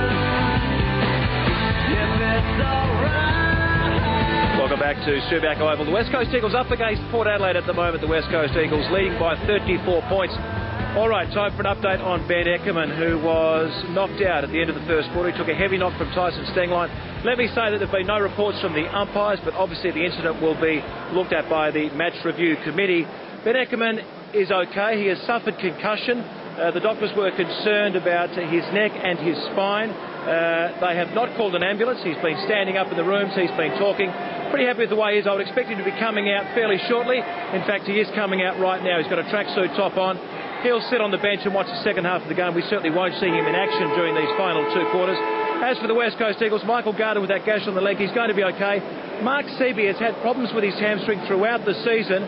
Just some stiffness there for him, but he should be right in the second half. Going to be a great half of football. The conditions are still absolutely perfect. Still very warm indeed. And as I say, Ben Eckerman is going to watch on the boundary line for this half. And for all those people in Adelaide, you can see Ben just passing me there. He's okay after that very heavy knock. Gentlemen, back to you for a big second half of football. Thanks, Michael. We'll find out soon enough, won't we, whether or not Port Adelaide are going to bounce back.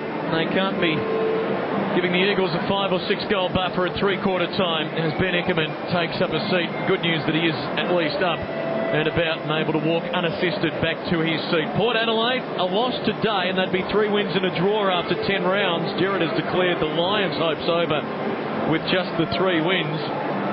So Port Adelaide, Gerard, would be in a near similar situation to Brisbane, therefore. Yeah, they would be. They probably, I think, a fair way in front of Brisbane, actually, Clinton. I think Brisbane have just lost that little bit of urgency, but I can see here that they're going with Brett Ebert in the middle. They've got Franco on the bench. They've got to find another stringer midfielder, and he gets a chance. Power to the right of screen, and here's Ebert right on cue, taking it, spearing the pass out wide for Thurston's, missing in boundary throw-in. Well, Brett Ebert's a guy that's got a lot of ability, but we know he's played a lot of his footy up forward for Port Adelaide. When he plays for Port Adelaide in the SANFL, he does play a lot on ball. Won a Magarey medal there a couple of years ago, so great to see them throw him into the midfield and put a bit of onus back onto him. Yeah, it's a good option, but there's a bit of a stoush going on behind the play. Against Thurston, Staker's got it. Having a great game, Stoker. I believe he was close to having his position threatened, and he's responded well. Michael Gardner's not actually on the ground or on the bench, so I'm not sure what's going on with him. He had that concern with the knee in the second term as Corns delivers poorly to half forward. Here's Staker again, didn't have a touch of the footy last week. 15 here. Fletcher for check now as he breaks past Cochrane. Pickett gives him a late bump. Play on the call. Corns eyes for the football. Nice mark. That's classic Corns. That's what got him his All-Australian jumper last year. Well, they've come out with a little bit of spirit at the very least here, Port Adelaide. Burgoyne, can he get involved? Over the head of Treadray. Was the arm knocked away by Glass? No. Banfield the mop up. Well, it was taken out of the contest, so it's just got to be a free kick. Banfield paying some rubbish for the knocking of the arm, and that arm was pulled down. Jones for Nikoski. For Hansen, some young Eagles hooking up there. As he looks up, he sees Chad Corn standing in forward 50 blocking space for Big Lynch. Hansen told to play on now. Took his full quota of time. And still they get a loose man at the end of it, and it's Cousins of all people. Centre half forward. Judd. He delivers to the lead of Judd. He's got it. Perfect space. Nice lead. The kick was true. Clinton, you summed it up in one there. How does Ben Cousins, of all people, get on his own? Hansen using him through the middle of the field, and Gerard called for it halfway through the second quarter, put Judd in the forward line and let him use his pace, and they did exactly that. Beautiful kick by Ben Cousins, but I tell you what, there wouldn't be too many people that can stop this bloke if he plays deep, Gerard. No, he's a great option, and he's generally a good shot at goal. 5 goals, 10 for the year. Put the Mozza on him. Generally. Okay. It's a move, though, that you can just see working in the big games in September. Because everybody will plan for Judd to be tagged. And you can take the tag to the goal square, and it just gives you that absolute option. And when you've got the depth in the midfield to do that, unlike most clubs, as Dew sends a cannon to midfield, Stenglein taking the mark, despite Port Adelaide's protest for some shepherding out. He delivers to half forward. Another one of that midfield rotation. The much vaunted midfield is Fletcher with the footy. Hello. A bit of back chat. The kick to half forward. Nikoski. Don't tell me he's going to get a third. He wants it. Now he wants to give it off. Now he doesn't know what to do. He's like a quarterback pointing to the defensive. Block him, block him. He wanted another shot. Stenglein kicks it behind.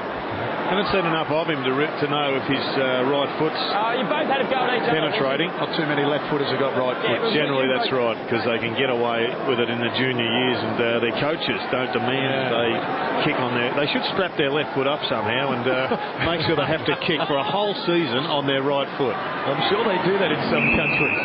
View to Chad Corns, who marks on half back. First goal, critical for Port Adelaide.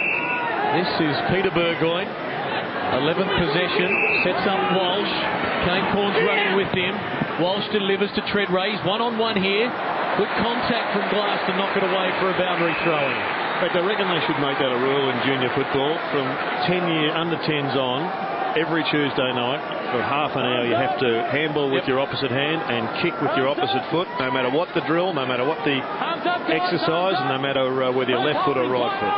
Not a silly suggestion at all. Hunter. Braun, caught by Burgoyne. Speculative handball taken by Port Adelaide. Blade getting it out dubiously according to the crowd. Here's Thurston's big leap, couldn't hang on.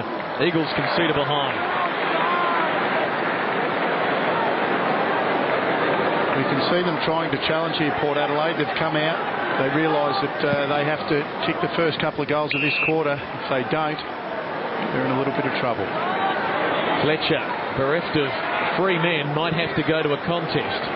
It's actually one of the frightening things about the Eagles' performance today, in that Fletcher's been relatively well held, as has Chris Judd, and yet they've still had plenty of ball from that midfield.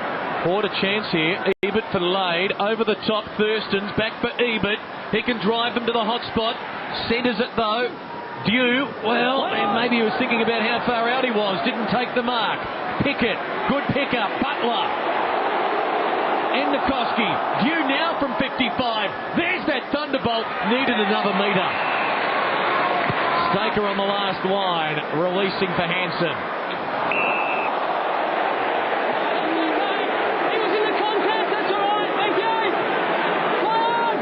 Hansen going back to Staker. Playing centre half forward, Hansen, but has to come up the ground because Chad Corns runs him up the ground. Judd just drags Cassisi underneath it. Doubles back and is away. And could go just about all the way. 3 bounces. The hand pass. And now LaCroix, the first gamer. First goal.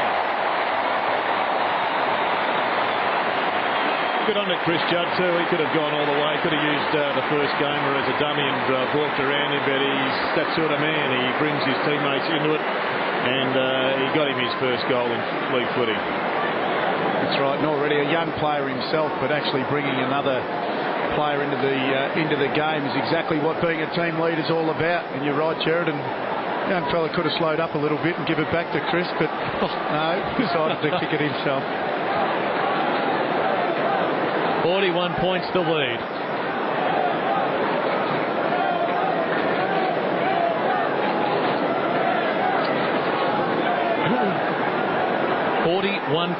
The lead. Probable to finish at one. Look, let's hope Port Adelaide can get back into this game and make it a real contest. I think they can. They've come out very positive in this quarter, but Cox to centre half forward. Hansen and Chad Corns. Corns the spoil. Fletcher for Cousins. Danger signs here for the visitors. The skipper on the burst. Going long. Pushing it across, but Sampi is being held. He got held and then he got the butcher's axe. It had to be a free kick. You've got his jumper. You've got a whole handful of jumper. For everyone in Melbourne, also Adelaide, Sydney, Brisbane, Rockhampton, it's almost worth the ticket to fly over here to Perth to watch Chris Judd and Ben Cousins play. One more. I know Foxtel will fix my ticket up, but come back a metre. Come back a metre. The day when they don't, I'll certainly be buying a ticket to come over and watch these champions run around. Champions, they're playing one. Sampi gets his first. West Coast have now kicked the last 7. It's 12-10 to 5-5.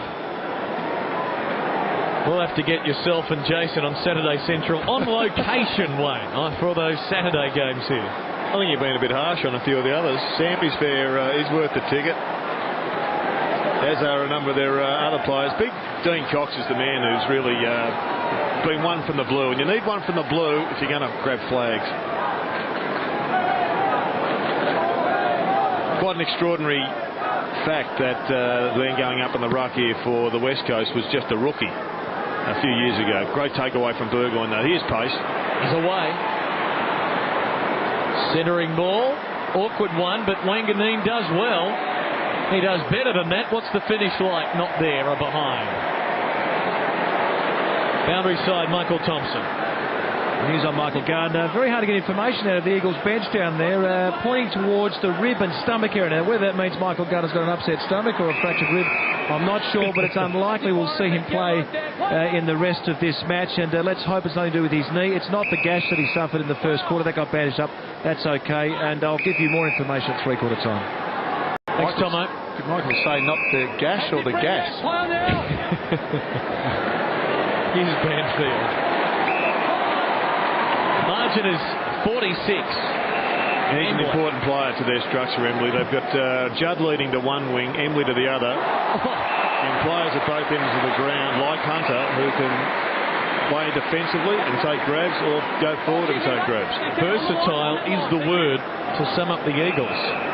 Well, when you look at all the top sides in the competition at the moment, it's going to be reversed. A free kick away from the camera against the Eagles in the goal square for shepherding, so it'll be a Port Adelaide free. As I was saying, when you look at all the top sides in the competition at the moment, that is the one word, versatility. They're all able to throw different players through the midfield, forward, back, and that's the real strength of the top sides.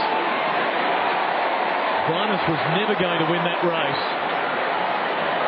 Chick terrific. Well, touch flamboyant from Cox. Embley, Chick, back to the ruckman. Danger times here for Port. Starting to look like a training drill. Bishop had it knocked away by Hunter, deprived of a goal a moment ago. Oh, what a brilliant kick. Consider the bat and pass. These are our premiership favourites right now. Hunter's got his first goal. And the outlook bleak for Mark Williams. Well, he started on Warren Tredrea. He's playing half back. We saw him, he was having a shot at goal just a couple of minutes ago. He got that reversed, but basically stayed up there and was able to kick a goal. Off half back, that's a couple of goals now from the players running down the ground.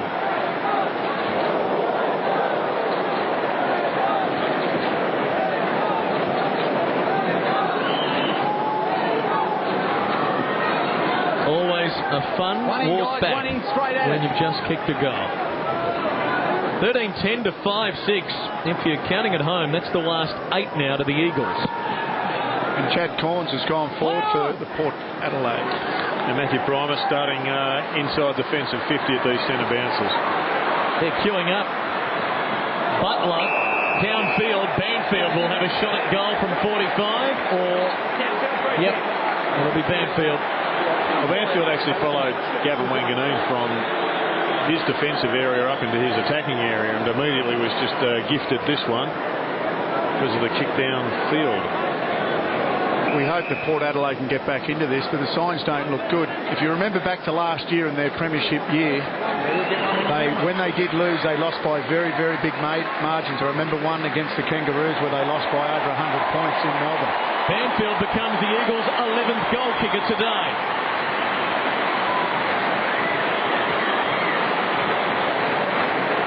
All of a sudden, it's 58 points the difference, and we've got a long way to go.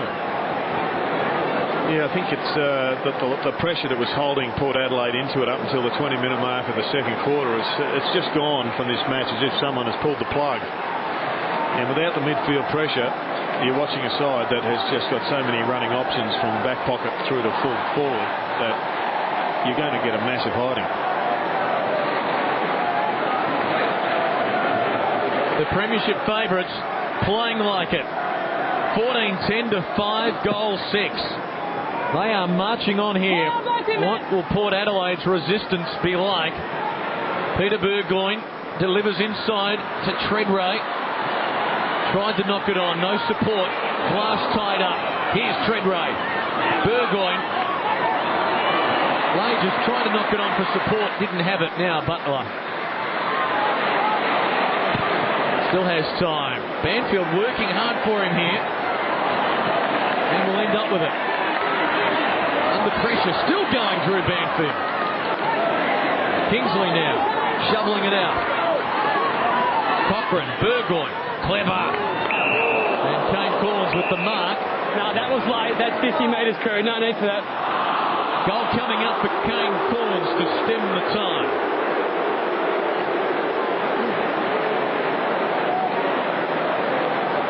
We've moved Chad Corns forward. We've got Warren Tredrea coming out of full forward, so they've made a few changes up forward to try and stem this tide from the West Coast Eagles. And I'm sure whether Daniel Kerr will be on after this. Tom Worsfold may take him off just for disciplinary. Yeah, I'm not sure how much acting there was in it. Corns with his second. Just looked like there was a fair bit of acting in it from Kane Corns. He's not generally that sort of player that Tries to suck the umpire in, but let's have a look. Yeah, not too much in that, Jared. Just trying to be picky and giving John something to do. You did it. Margin 52 points here on Fox Footy Sunday. Here we go, guys. Play on. Not a good bounce for the ruckman. Primers, well, he just couldn't get it to even. Good follow-up by Seaby. Sends the Eagles inside 50. Embley to Cousins. Great poise to the goal square. Bishop the spoil. Boundary throw-in. Generally, I think if an umpire bounces it inaccurately like that, but if it's really high, I think that gives the opposition side enough chance to adjust. If it's a one-sided bounce and it's low, it can be scooted away. Now, the flaw in that argument is if the ball's up in the Eagles' forward pocket. But playing in the midfield, I think you can adjust pretty quickly to that sort of bounce. Kane Corns under pressure, defers to Burgoyne, ditto. Now a chance. Cassisi on the left, out on the full. Good work by the Eagles, trying to get it to Butler quickly so he can move it on. Good skills. It was. I think the memory of 91 for John Worsfold will really help the Eagles this year, Wayne, and you would have had similar scenarios where you were equally or the best side of the year, and yet you may not have been the best side in September. And that was the story of 91 for the Eagles when they first started to emerge as a power. They were still knocked off for the grand final at Waverley in that magnificent year when the Batcar came out. The lasting image of that game. That's right. But they had to take another 12 months to, I guess, steel themselves to go all the way. Yeah, that's right, Jared. The beauty of this year is there is a number of sides that can win it, and we said before, versatility. This West Coast side has a lot of it. Geelong has a lot. I think Melbourne. They're the three sides that are really standing out at the moment that can throw their side around, and players can play a lot of different positions. And it will be a major difference, even though they're getting a pounding here today, Port Adelaide. Sean Burgoyne comes back in, and Roger James has got a major problem with the knee, but if they can get his timing right and find one or two others of their younger brigade to lift a cog in the middle, it's amazing what 3 or 4 months of development can do. Chad Corns forcing a contest here and slipping away. That was good. Now, Kane Corns sprinting towards it. Brawn of the Eagles. Likewise. Oh, bang, crash, glass going through. Like at the 10-pin bowling alley there, knocking several sideways. Brawn for Banfield. To centre half back. Butler under pressure. Quick hands for Hunter. Great hands, great vision, good awareness. Now Cousins will have to hang on to it for a moment here. Oh, devoid of options, but brilliant running by Embley. And Cousins sensed his presence. Embley going long to the hot spot. Lynch from behind. Still a chance. Kerr might finish it. Oh, that was trying to be creative. And Jones has copped one accidentally to the midriff. Eagles still pressing. Kerr trying again to be creative. Good heavens. Maybe he saw Chris Tarrant at the G yesterday. Braun stumbling. 45 out. Swings onto the right boot. Don't tell me another one. No. Marked on the goal line. Snappy. Is he going to play on? He will. Oh, clever. No. Umpire will say go back and take your mark. Meanwhile, Jones is with the trainers. A bit more time than what he thought, I think, Daniel Kerr. Tried to kick it off the ground. He could have actually grabbed it, but not sure what happened in the collision. Stampy, 3-2 of the quarter. Eagles cross the century.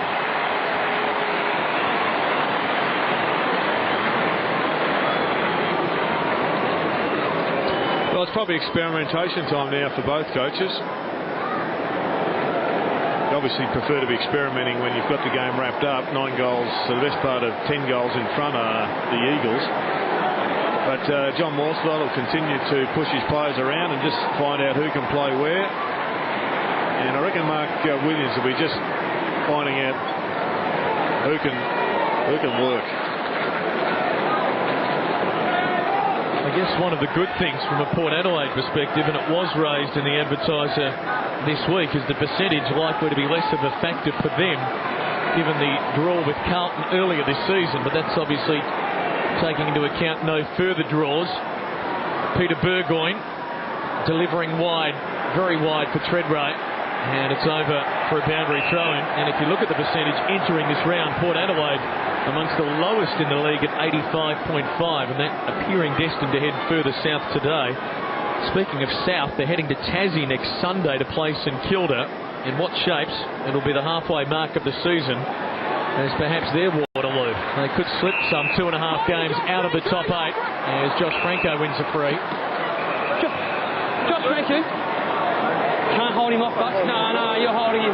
Josh, come round. Thank you. Often when a opposition player runs away with a footer, you generally get the 50. Well, I thought one of the third umpire there he actually paid the 50. I'm not sure who the umpire in charge there. The guy standing next to the man on the mark now, who's in charge, he actually paid the 50, but then when the umpire said have the kick, he changed his mind. Here. Damon White with a shot at goal. You better not talk about the umpires too much anyway, Jared. Or thank you. The last time you did, they ended up in deepest, darkest country, Victoria. They check their rosters now to see what game Wayne Carer's with. White, close, very close. So what advice, Wayne, would you have for the Eagles players, particularly all of them? None of them have played in the premiership, bar Drew Banfield, and of course, just Drew Banfield, I think. Get back to that in a sec, Jared. Check with the little intended fake out of good move, wasn't it? He takes the mark. Cox to Braun. Not sure Warren bought it, but anyway. Oh, big fly by Wakeland. Couldn't hang on. Embley now trapped in the pocket. Centering ball. And it's across the face for a throw-in. Just quickly, I think what you'd be saying to the West Coast Eagles, or John Worsfold would be saying, would one be focusing on that they get enough wins to finish in the top 4, which looks likely now, but this game is such an even contest, you really can't get ahead of yourself. But once that happens, I'd be letting them know that they've got one of the greatest opportunities of all time to win a premiership. It's a very even year. I'd not be drilling that into them. They've won, or will win, you would assume, 15 in a row here at this ground now as Cousins kicks to the pocket, touched off the boot. Pickett a chance for Port Adelaide. Hearing it from the crowd deep in the defensive zone. He finds Chad Corns. Well, that sort of sums it up, doesn't it? Holding the ball, though. Good second effort from Corns. And as we saw last week, this game is a great leveller. 16th beating first just last week. Yep. It is a wonderful season unfolding. Shattuck and Wakeland combined. Oh, and Wakeland may have hurt himself or cramped up as well. He's called for the trainers, so Porter defended down here as Embley is caught high. Well, that was pretty average stuff there by Aaron Shattuck. He's just his intensity levels have dropped to training level or worse, and just handballed off to Prince Alfred Hospital. Or the Charles Gardner here in Perth as Cousins at half forward, chipping it nicely, cleverly, and Daniel Kerr can have a shot at goal as Chad Corns breathes deeply and Darryl Wakeland walks gingerly towards the boundary line. The match today for Darryl Wakeland, he and his brother, 402 games between them, the most by twins now in the history of VFL AFL football, passing the legendary Phoebes. Just ask Matt. Kerr, meanwhile, kicks his second goal.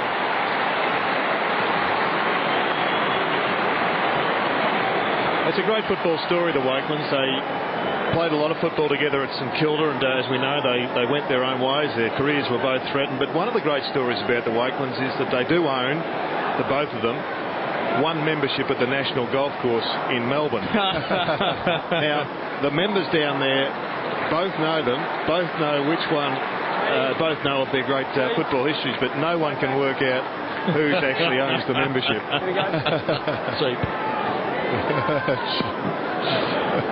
Eagles by 64 points.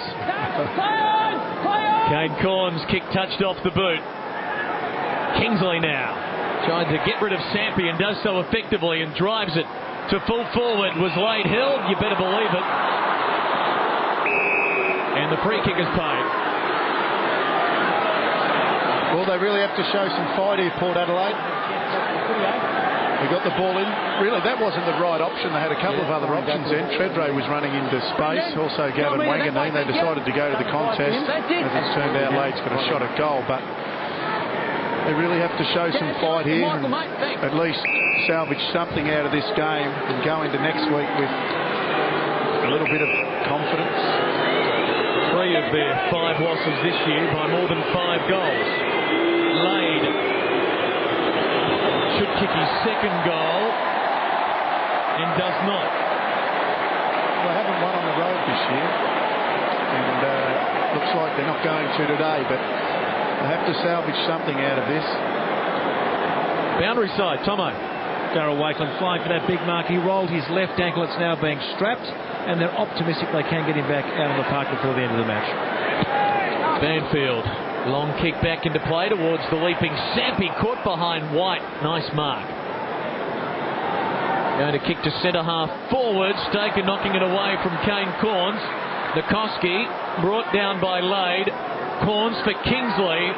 Steadies from 45. It should be a goal. And Kingsley delivers.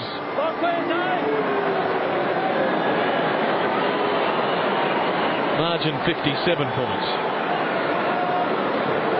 That was a good sign. Kingsley kicking a nice goal, and I don't think I've ever heard the crowd. It's packed house here today. I don't think I've ever heard a crowd that quiet after a goal. It was like, because there's literally 36 Port Adelaide supporters here, and that is all.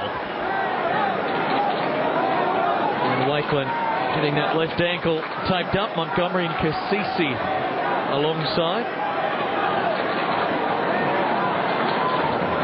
Been a 6-goal-2 Eagle quarter. Port with 2 of the last 4.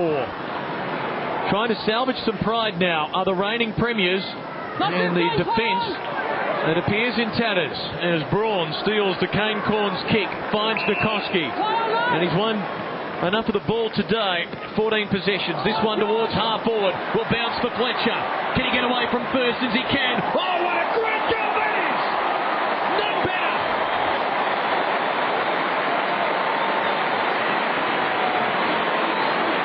Stuff by Chad Fletcher. Well, that's not a good sign for Port Adelaide. A lot of the players are walking around with their heads down. And I know it's hard when you're in this position.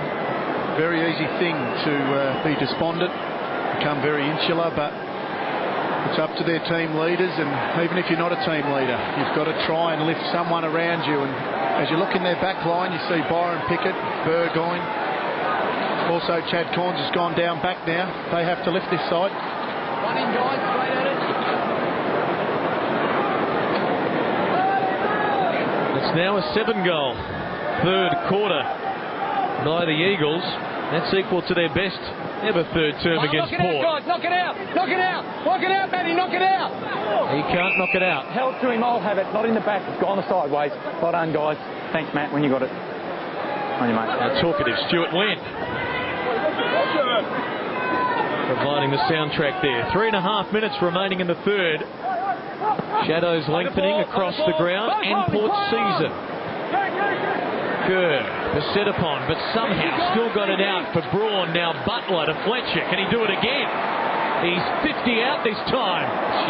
Don't tell me. He's close. Chad Corns saves the day.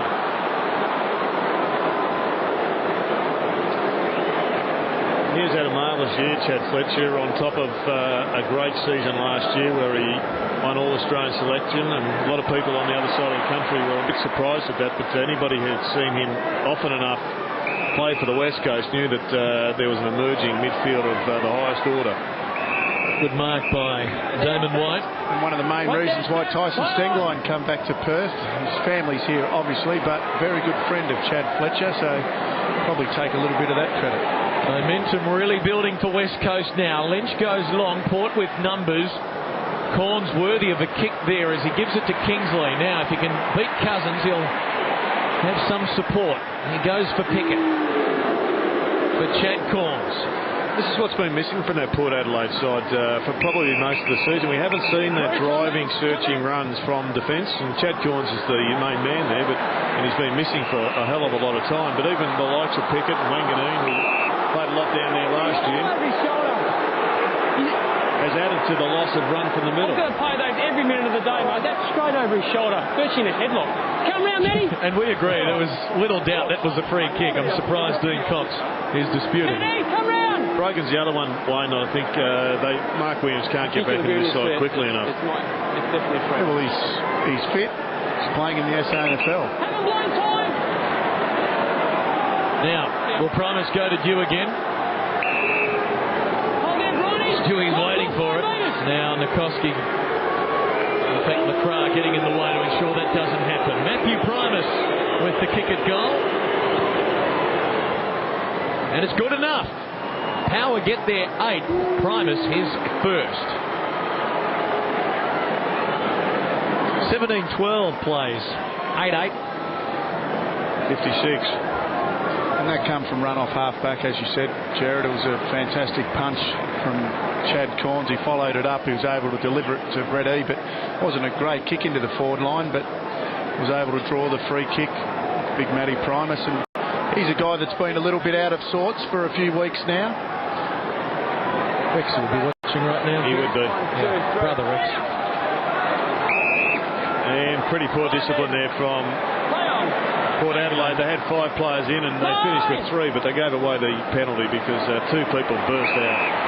Here's Lynch. Lights are on, and Subiaco, because of the lengthening shadows, long ball to the goal square. Seavey! He's got a big impact on this match. When he came on halfway through the second term, he gave them some extra run, gave them some spring in the middle. And he's a player with a big basketball background, but he is having an influence. Had a hamstring interrupted year. This is just his 4th game. But here's another tall option. He was their Rookie of the Year last year, and if he can be fit, come the push to the finals, the sky is the limit. He's got his first goal today. Hasn't had a lot of possessions. Hasn't had a lot of possessions, but it's the run and the mobility. It just enables other players to play in the positions that they prefer. And if they need a rest, he's a guy that can go forward and take a catch. As we see there, they're the type of marks that you want to see your forwards and your big fellas taking at the top of the goal square.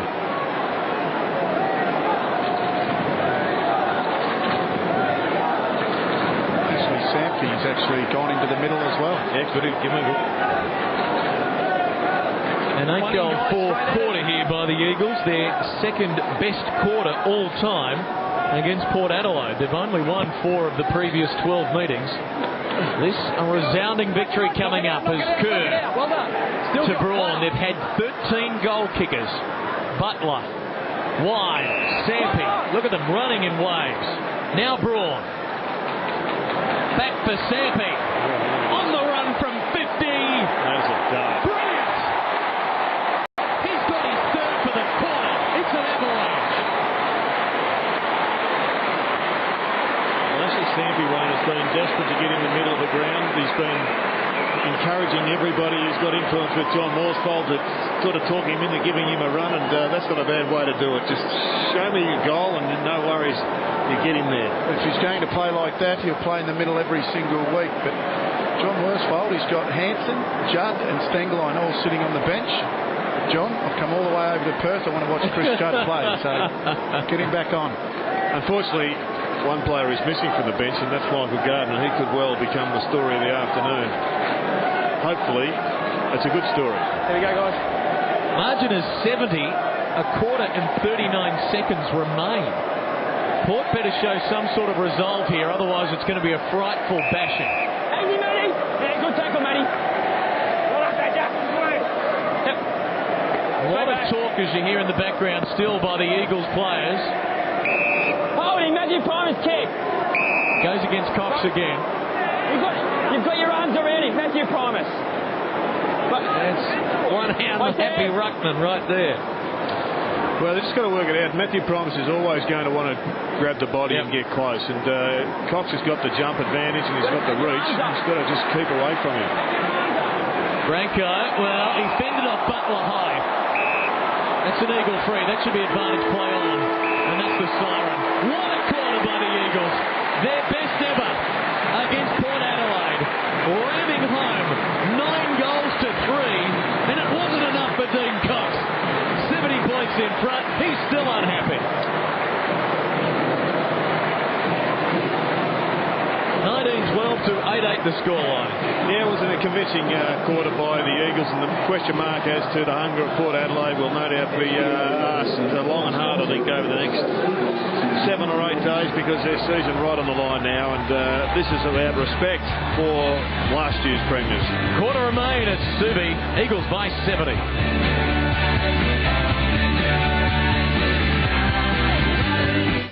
Monday on the couch, AFL Supremo Andrew Demetriou joins Gerard, Mike and Robert to discuss the state of the game, the controversial tribunal system and his blueprint for the future, and the G-Train. Fresh from his 200th game, St Kilda full forward Fraser Garrick. On the couch, live and exclusive, Monday, 8:30 Eastern.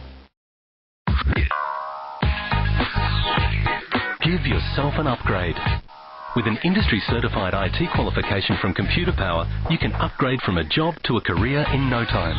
With over 35 years' experience, Computer Power has trained and placed more graduates in rewarding careers than any other IT training company. Let's make it happen for you. Call 13 27 84 or visit computerpower.edu.au and give yourself a Computer Power upgrade today. You're gonna die! I've never seen anything like this. His ass is immense.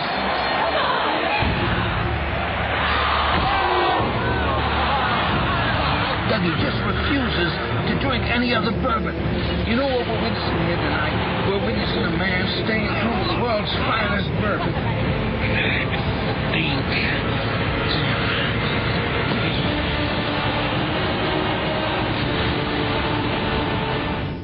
Leaks. Gives it everything.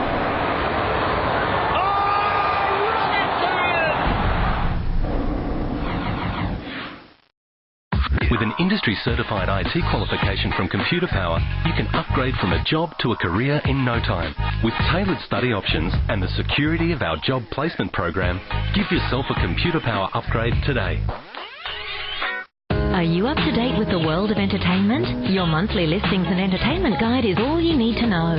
This month, smooth criminal George Clooney is talking Italian and Ocean's 12. Deuces are wild and Wimbledon's anyone's game. So how are our Aussie contenders' chances? It's Comedy Code Blue with the hilarious new series Green Wing. We talk to Coldplay's Chris Martin about their eagerly anticipated third album. And dust off your family heirlooms. Antiques Roadshow is coming to Australia. Your monthly entertainment and listings guide. Pass it on. Okay, he's coming, Brothers. Best friends. Hey. Twins. Oh. Whatever happens to these guys, Hey, free! Go! one thing's for sure. Hey, you guys are stuck together. Nothing will ever come between them. I just found my leading man. What am I going to do in the movie business? You could be my stunt double. From the Farrelly brothers. What's the 4-letter word for snatch? Directors of There's Something About Mary. Grab. Oopsie. Greg Kinnear, Matt Damon, Eva Mendes, and Cher. I don't want to be one of those actors who takes a role and ends up looking like an ant. Stuck on You. Commences Sunday, June 12 on Showtime. June on Fox Footy Channel, the exclusive Fox Footy features taking you beyond the boundary of the AFL. My family suffered the consequences. The Coach's Box on June 15 gets under the guard of the game's great minds. Is it worth the sacrifices? Probably not. On June 22, AFL Apprentice follows 2 young hopefuls' journey from draft camp to senior debut. Was bigger than any cheer I've heard before. Then on June 29, the unheralded world of the runner in Getting the Message. Groundbreaking AFL coverage next month on Fox Footy Channel, where AFL is exclusive.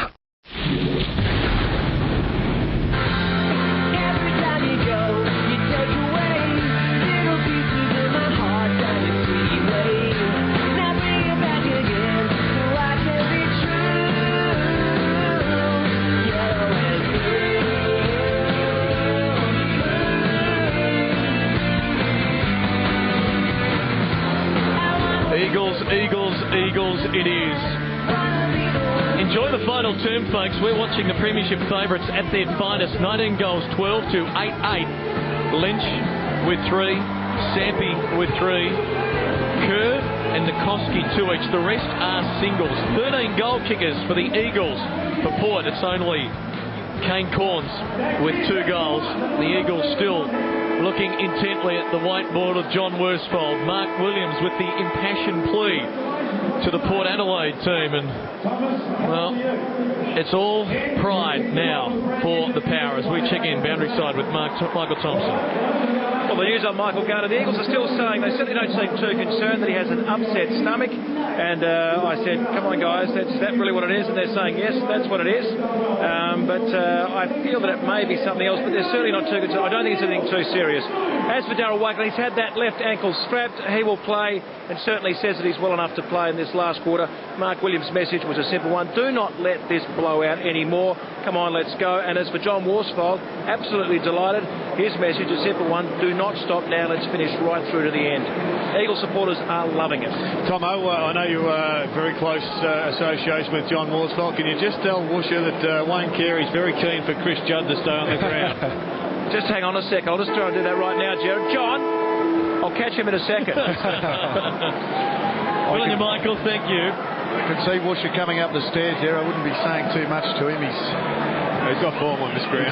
He's got a lot of form on this ground. It was only a week or so ago on Saturday Central where we put up a bit of vision of Woosher, his best hits, and it's not until you look at that you realised how hard a man he really was.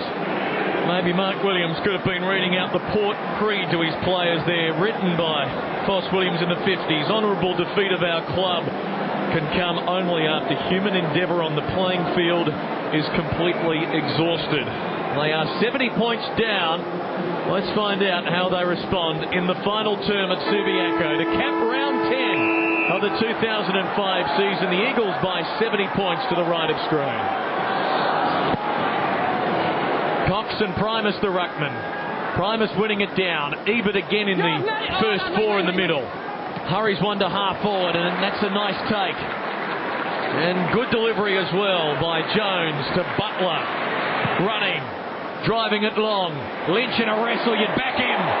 He's going to line up number 4. And it all started, Clinton, with a pretty impressive young player, Wayne Brett Jones, running off that half-back line. He's up against White, a youngster also for Port Adelaide, but it was just good disposal, good anticipation. Yeah, they just keep producing players of that ilk, don't they? They've got speed, height, they can take a mark above their head and ends up with the big fella in the goal square. Lynch kicks his 4th.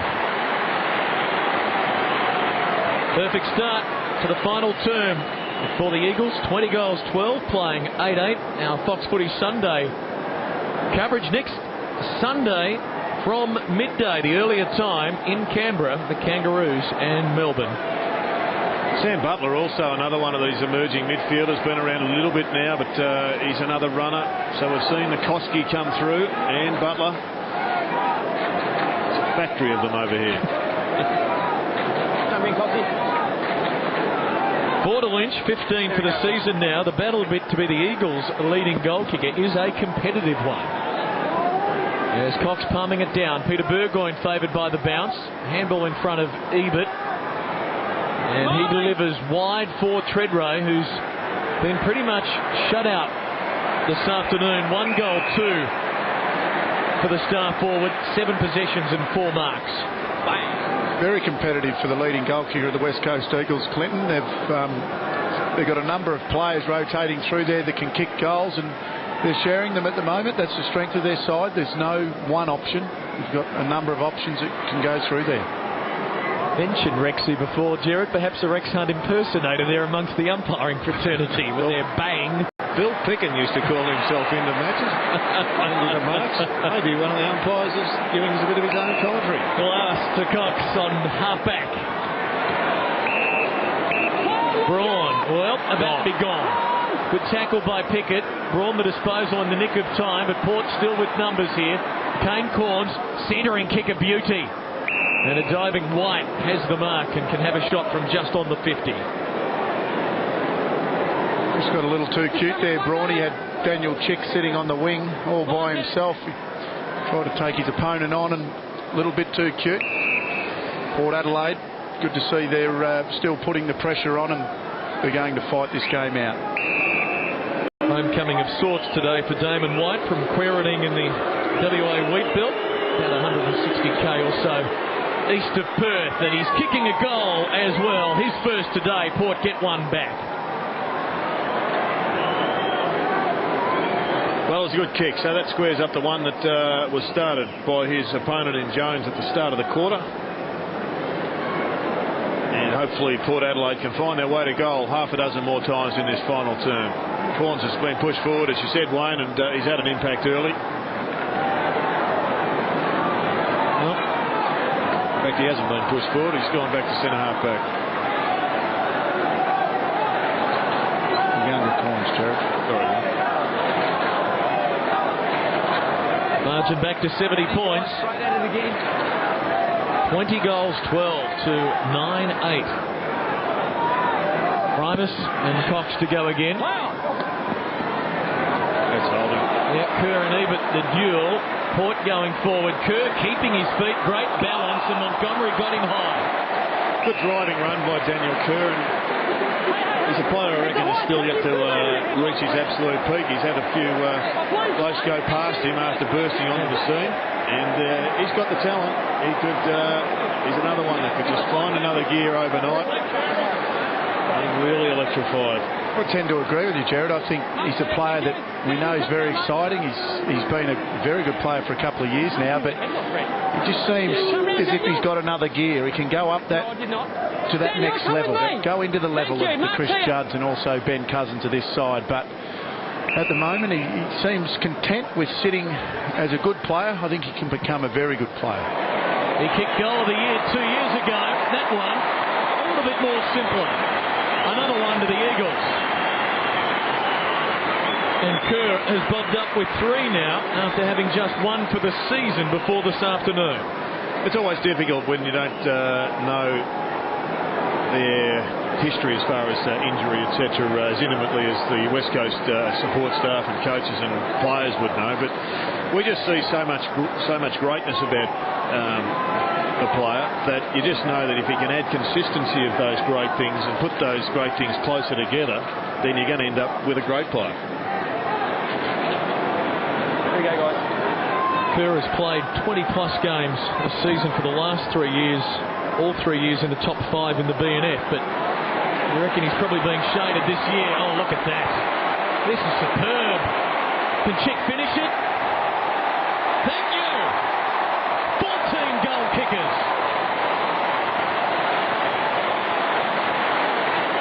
Well, Daniel Chick's another one that's had a fantastic year. Got off to, I think I said last time we had an Eagles game, he got off to a bad start. Scott Welsh kicked 3 goals on him in about 5 minutes. Ever since then, he has been superb. He's played on gun players in the back pocket. He's picked up on ballers on the centre wing. He's picked up on ballers when they're playing on ball, and he's had a terrific year. And at this stage, he'd probably be in their top 5 in their best and fairest.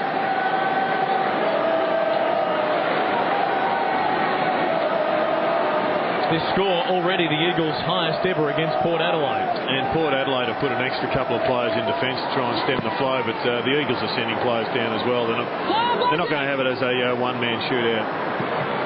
Kane Corns with the clearance for Port Adelaide, but it's West Coast full of run, as you are when you're playing like winners. Chick's kick though floating out of bounds on the full. Clinton, just while we've got a break, I think it's I don't think anybody will be too upset if we just send a message on to Nathan Brown, who would be watching this match. And we started on the weekend expecting you to be producing your best, Nathan, and you weren't unfortunately able to do that. You finished up in hospital with a gruesome injury. I reckon everybody watching this coverage would wish you well. Here. Yes. Cousins for Hanson, who marks it left half forward, thought about giving it off, and will now go back like a good centre-half forward should, and take the kick at goal himself, because he hasn't got one today. He's one of the few that haven't for West Coast. He can be their 15th goal kicker now. He's had a difficult job. He's playing on the All-Australian centre-half back of last year, Ashley Hanson, but continues to work, and John Worsfold's actually told him that it's not about stats, it's not about goals. As a centre-half forward, he just wants him to compete. Don't get beaten, just compete, and I think he's done that. Hanson's kick. 15 goal kickers. If I heard that right, not about stats, not about goals, he should have told Barras. That's You right. would have got off the hook. That's right. The question, though, is when's this avalanche going to stop? You know it started. They've kicked 4 goals here in 8 minutes. It's beyond the point of ugly for... And it just hasn't been any resistance at any level at these centre bounces. Wade's now in there.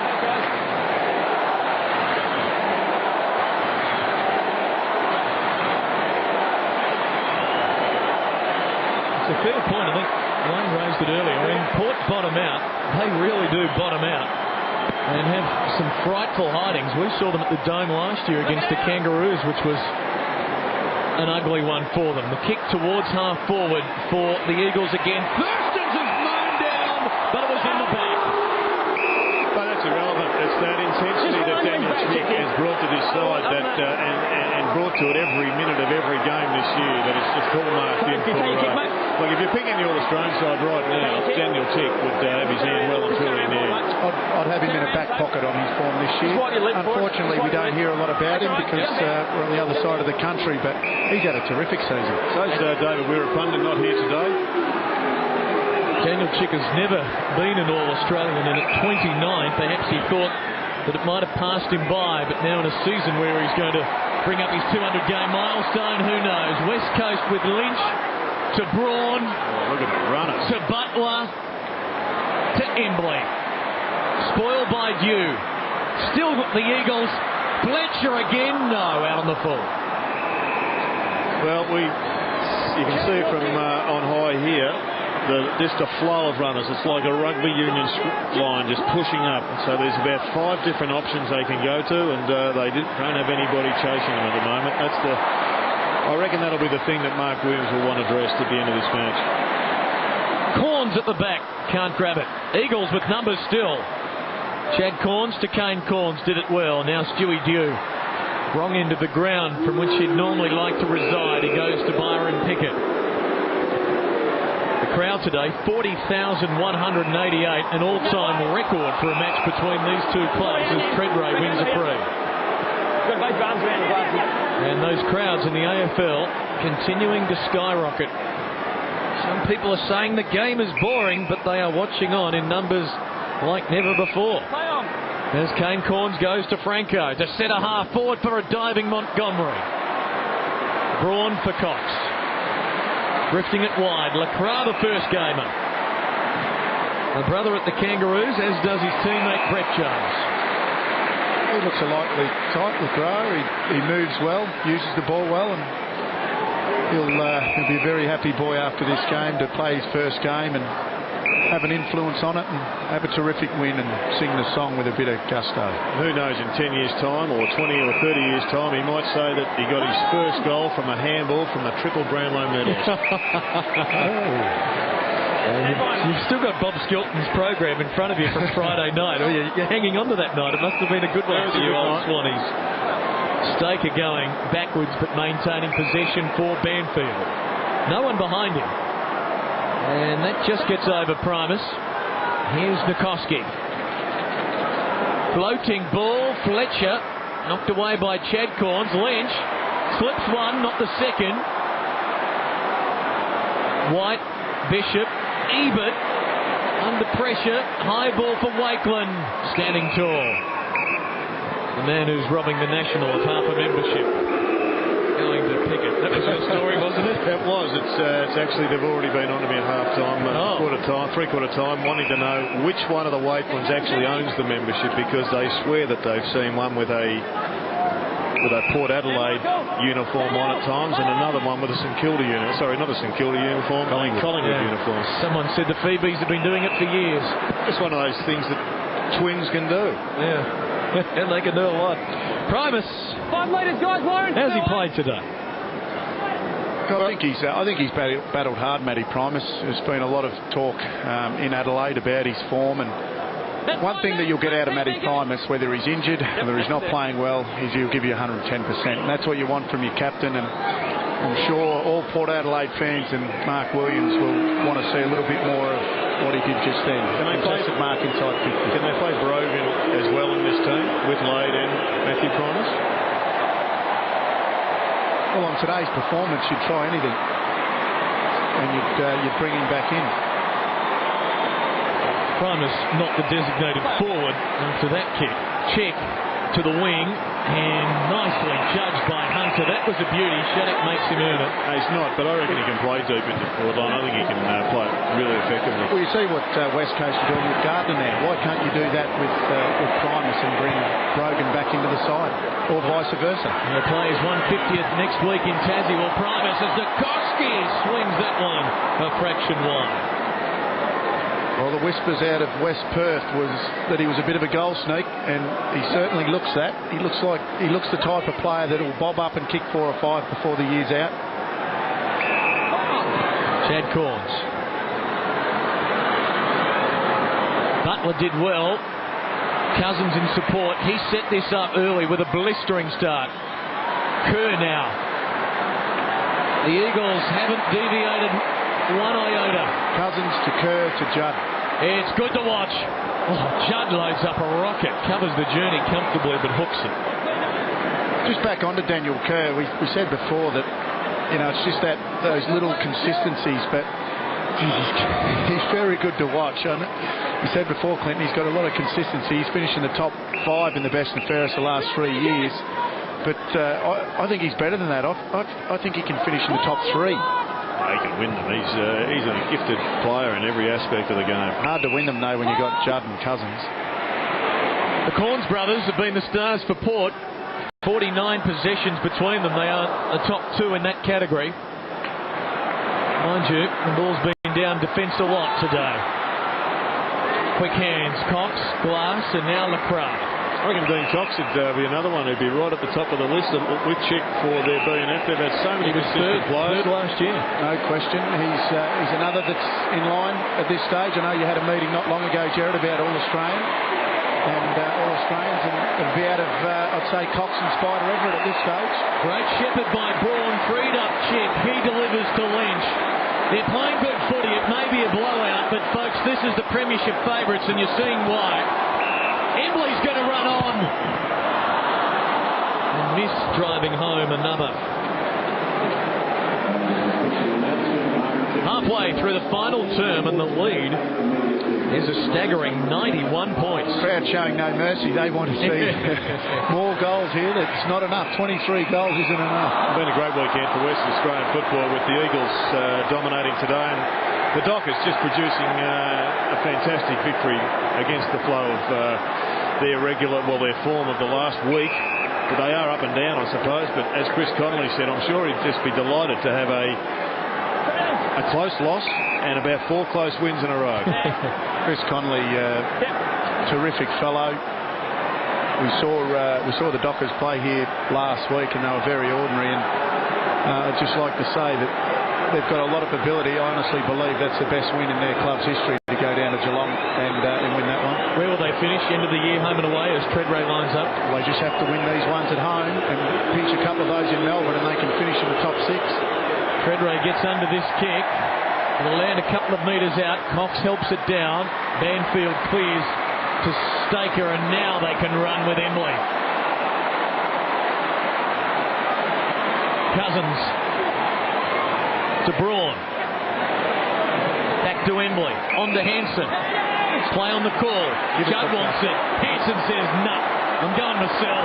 And he loads it up and misses.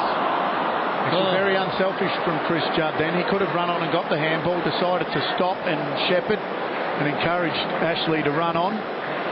Yeah, Daniel Kerr running deep as well. And I guess when you have big blowouts like this, it's you can make them even bigger if everybody continues to play team footy. Football. He's running straight towards goal. He should have had a shot then. You don't want to complicate things and give an extra possession. Yep, I think we saw Hawthorn do that yesterday, and it actually ended up being their undoing. Montgomery with the free kick. Just on this one, I think most people in Adelaide that barrack for Port Adelaide and neutral people around the country would be just asking the question, can Port Adelaide, if they can play like this, can they win the flag this year? Because this is about the 3rd time they've been blown out of the water. I know a lot of people have said, have written Port Adelaide off already. I hadn't until today, but Port Adelaide today, I don't think can win the premiership. Definitely not. You have to say a top 4 spot virtually gone now. They will be 3 wins, a draw and 6 losses after 10 rounds. So to make the finals with that draw, probably 11 wins. So they would have to win 8 of their last 12 just to make the top 8. It's not even the wins and losses, Clinton. I think it's that intangible thing that drives sides and individuals to the top of the mountain. And just at the moment, it looks as if that intangible is missing. What people tend to forget is Port Adelaide finished on top of the ladder 3 years in a row. They think just because they won the premiership last year, they haven't been up there. The consistency hasn't been there for a while. It's been a long campaign. It's been a long campaign, and I think they're just going through a bit of a flat period. They've still got some very good players. I think they can finish this year off on a better note than what they have today, but the premiership's certainly out of the question. Here's Fletcher from right half forward. Good numbers for Chad Fletcher again today. 7 minutes remaining. They've sprayed some kicks late, and that trend continues. Behind mounting up in this final term. I don't think Mark Williams would be even thinking premiership either. And we spoke to him before the game, and I think someone brought it up, and he cringed at the thought, because he realises you've got to win enough games to get yourself in a good position to win a premiership, and he knows they're a long way from that at the moment. I spoke to Lee Matthews during the week, and he was basically of the mindset that most people have difficulty distinguishing between last year and this year. This is a completely different year, and so it's proved. Montgomery to Cochrane for Chad Corns. Kicked to midfield. White dragged down. Braun with the crumbs. The hand pass off to Sampi. Spears the ball to Fletcher. The lead on by Lynch to the pocket, and Judd. He hasn't kicked a goal yet.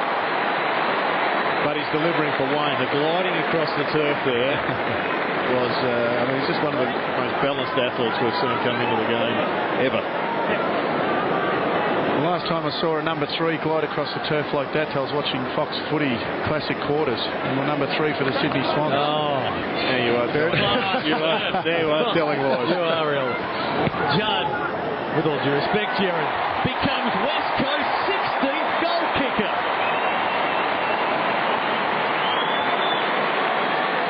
Well, it's quicker to tell you who hasn't kicked a goal today for West Coast. Those names are Stenglein, Cousins, Cox, Glass, Butler and Staker. Let's see if we can get them one in the final 5 minutes. So who have we got to get? Which are you listening? Stenglein, Cousins, Cox, Glass, Butler and Staker. Just on Glass, I think since he's gone back to full back on Warren Fedre, he's done a very, very good job. Underrated player. Fletcher arrested, the dying down of the applause from the crowd of 40,000 plus for Fletcher with 20 possessions and 7 marks. And Big Quinton has gone into the ruck. The lead is 99. Not his forte by the look of that. Pickett, 5.5 minutes remaining. And he goes wide, Shattuck. Look, oh gee, Serpi's still desperate. That's a great sign when you're up by 99. Kane Corns the hurried kick forward. Stenglein reads it well. Now Lynch. Butler. Back for Lynch. Big man getting some possessions to go with his 4 goals. That's a good ball for Braun.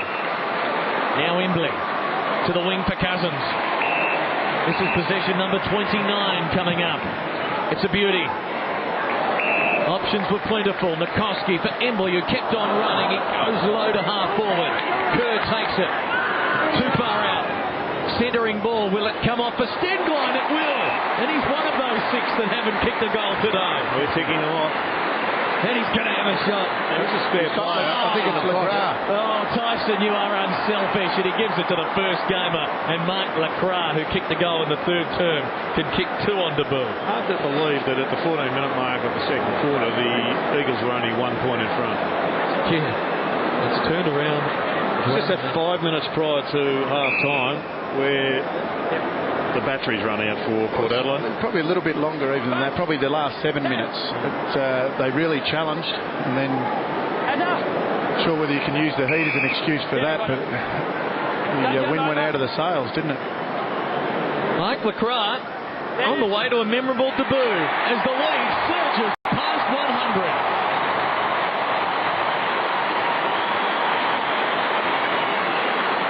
A 6-goal-to-1 final term. A despondent Mark Williams and team look on. West Coast finishing full of running. Well, I don't think Mark Williams or anybody else saw this one coming. I think we all expected the big challenge, and it just hasn't been.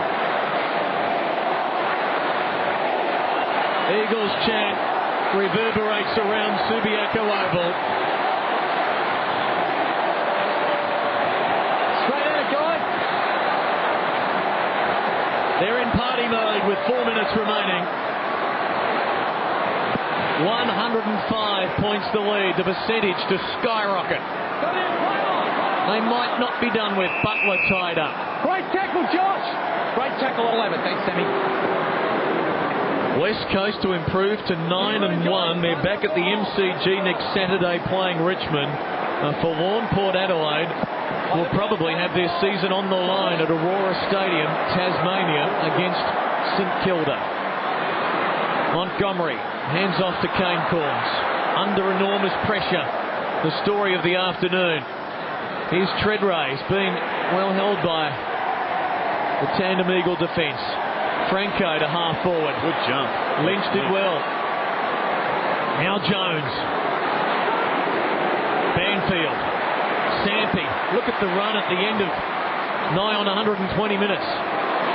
Stengline now. Here's Lacroix again. Off the side of the boot this time. A little too eager, perhaps. Montgomery targets Treadray. Oh, standing his ground in front. Butler. That was a good job by Butler. Very good mark going back. Hardest mark to take in football, that one. Lacroix. Hunter. Lacroix getting a chance to boost his numbers late. Embley. Agile for a tall midfielder and hitting Braun, who marks it 47. Tell you what's been impressive has been Ashley Sampi into the middle of the ground. He just looks as if he's at dynamite. His kicking penetrates, and he can swap with Judd. And everybody else in this competition, he will be tuning in and thinking to themselves, where'd they get all those blokes from? There's a number of those goal sneaks that like to get up into the midfield every now and then. It's good that he's had the opportunity today. Braun kicks his second.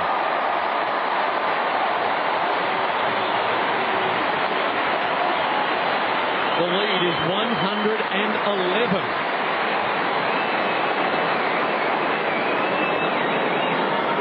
So it's a record-winning margin for the Eagles over Port, their highest ever score. A swag of other statistical contributions as well. Just a remarkable afternoon. Remembering Port had won 8 of the last 9 between these two clubs. That was then.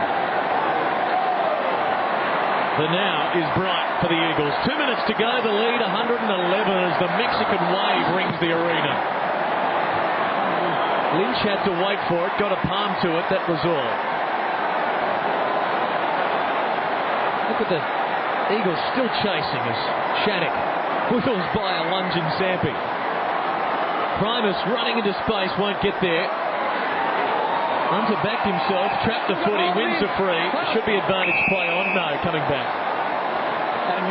Hunter will take it. Primus slow to get up, wearying flight home for Port tomorrow.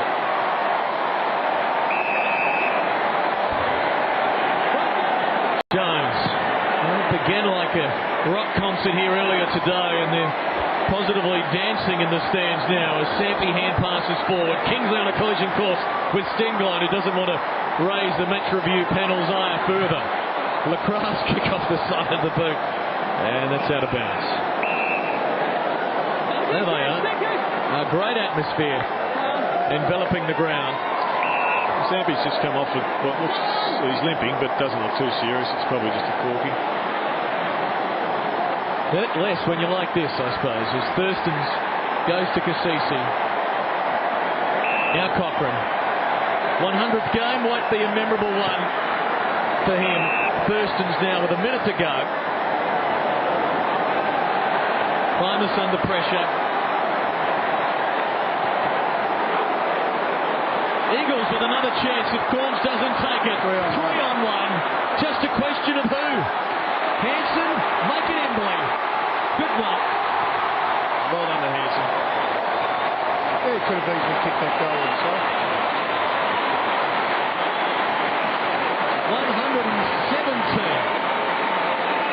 is the margin. And it's record book stuff today. We've heard a lot that it's an even year. I'm not sure it is that even. I've heard it from every mouth almost that it's an even year. What they're talking about, Jared, is the fact that it's probably 8 to 10 sides that can win the premiership at this point.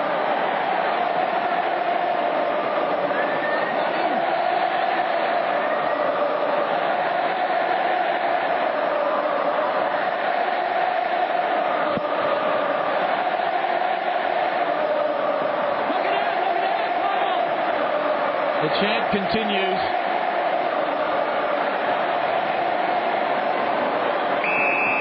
And a bounce. Question for you, Wayne. I didn't see the Eagles versus Collingwood, but I saw the way Collingwood blocked up Hawthorn yesterday and won on tactics more than on ability. Thank you, umpire. Can you block this side up? I don't think you can on this ground, but can you block them up on other grounds? I think Collingwood proved that you can, and we saw Fremantle play a terrific game yesterday also.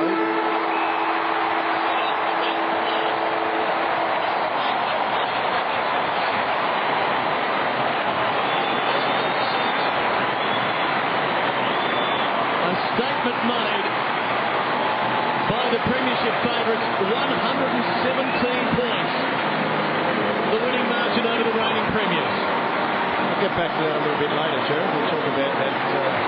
Yeah, because I think there is a difference with Hawthorn. They have got the tall forwards, but they did at the MCG yesterday, Collingwood against this same very side.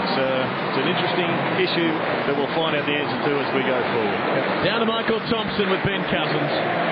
Ben, congratulations. That's a record-winning margin over Port Adelaide. A simply stunning performance by your side. Yeah, it was a good team effort. It was one of those days where a lot of things went our way. Over the years we've been on the receiving end of a couple of big losses against Port Adelaide. And they're a great side, and we expect them to bounce back and be one of the contenders over the year. This really is a champion team. 16 different goal scorers today. That really is a fantastic stat in what looked to be very difficult, very hot conditions today. Yeah, it was warm, and to have 16 goal kickers is probably just epitomised the way the side played today, where everyone got involved and did their bit. I know you set your team, and each team sets itself goals. We come up to the halfway mark of the season. You must be really happy with the way the team's playing, the way the line-up down the middle's going, the way the midfield structure's going. You've got to start thinking at some stage, I suppose, about finals. We're happy with the way we're going after dropping one last week. We thought it was really important to bounce back and have a win this week. We've got a really tough couple of games coming up. Richmond, away in Melbourne is going to be a big challenge after losing last week to Collingwood. So just keep getting tougher. Ben Cousins, congratulations on a great game. Thanks, mate. Cheers. Ben Cousins with 30 possessions and 7 marks, 9 entries into the attacking 50, which in the end, after being relatively even at half-time, was slated the Eagles' way 64 to 36. What a stunning performance. Andrew Embley assigned the task of handing out the match ball to a lucky fan today. And one that will be savoured. This was a statement and then some. 27 goals, 17, 179 to 9,862. They set the tone early. 3 goals in the opening 6 minutes. Port closed to within 1 point. They were 1 point behind midway in the second quarter. But a flurry of 5 goals in 11 minutes before half-time, Wayne, set this one up, and the Eagles marched on after the break. Yeah, they certainly did. It looked at one stage as if Port Adelaide were going to challenge, but 7 minutes before half-time, they were awesome from that point onwards. And not sure whether you can use the heat as an excuse for Port Adelaide, but this side is a serious premiership contender. I think I said with a couple of minutes to go, there was 8 or 10 sides that could win the grand final. That's true, but unfortunately, I think West Coast and maybe a couple of others are the best chance of winning it. And they proved today that if they can get 2 finals in Perth, they're going to be very hard to beat and almost guarantee themselves a grand final place if they get 2 finals here. 9-1, the win-loss record for the Eagles. Their percentage will now get another sizable boost. Drew Banfield can't hear them. Mark Lacroix, memorable on debut, kicked a couple of goals. It's just a great football story when you consider when Chris Connolly and John Morsfold were appointed. I think most people thought that Chris Connolly got the better opportunity and that the Eagles would be another year or so behind them. But I think the emergence of the likes of, well, certainly Joe, I mean, that is just a freakish football story in its own right, but the likes of Dean Cox that they got, no one knew about, and the continued, I think, adherence to their policy of just going with young kids after young kids, and they have all just blossomed magnificently at the one time, and they've set themselves for an era where they should win a flag. Well, Hanson's come into the side, he's stood up, he's taking centre half forward. You add Stengline to that mix. He adds a lot, Stengline. He's able to go in there, he can pick up a player. If a Judd or a Cousins gets tagged, all of a sudden he becomes the guy that can pick up a lot of the ball. So they've just got so many options, and this side just looked awesome today, and really you can't go past, after Geelong being beaten down at Skills Stadium yesterday by the Dockers, you just can't go past this side as being the premiership favourites. The day ending as it began, with a rock concert in the grandstands. The Eagle Rock rocking all the way to September, it would appear. They're top of the ladder, 9 wins and 1 loss, while the reigning champs plummet to 12, 3 wins, a draw and 6 defeats. West Coast by a record-winning margin today, 117 points, 27-17. 9 goals, 8. Our final, and so ends round 10. For our digital subscribers, press red now. Stay with us. Enjoy the concert. For everyone else, for Wayne, Jerry, Tomo, and the team, I'm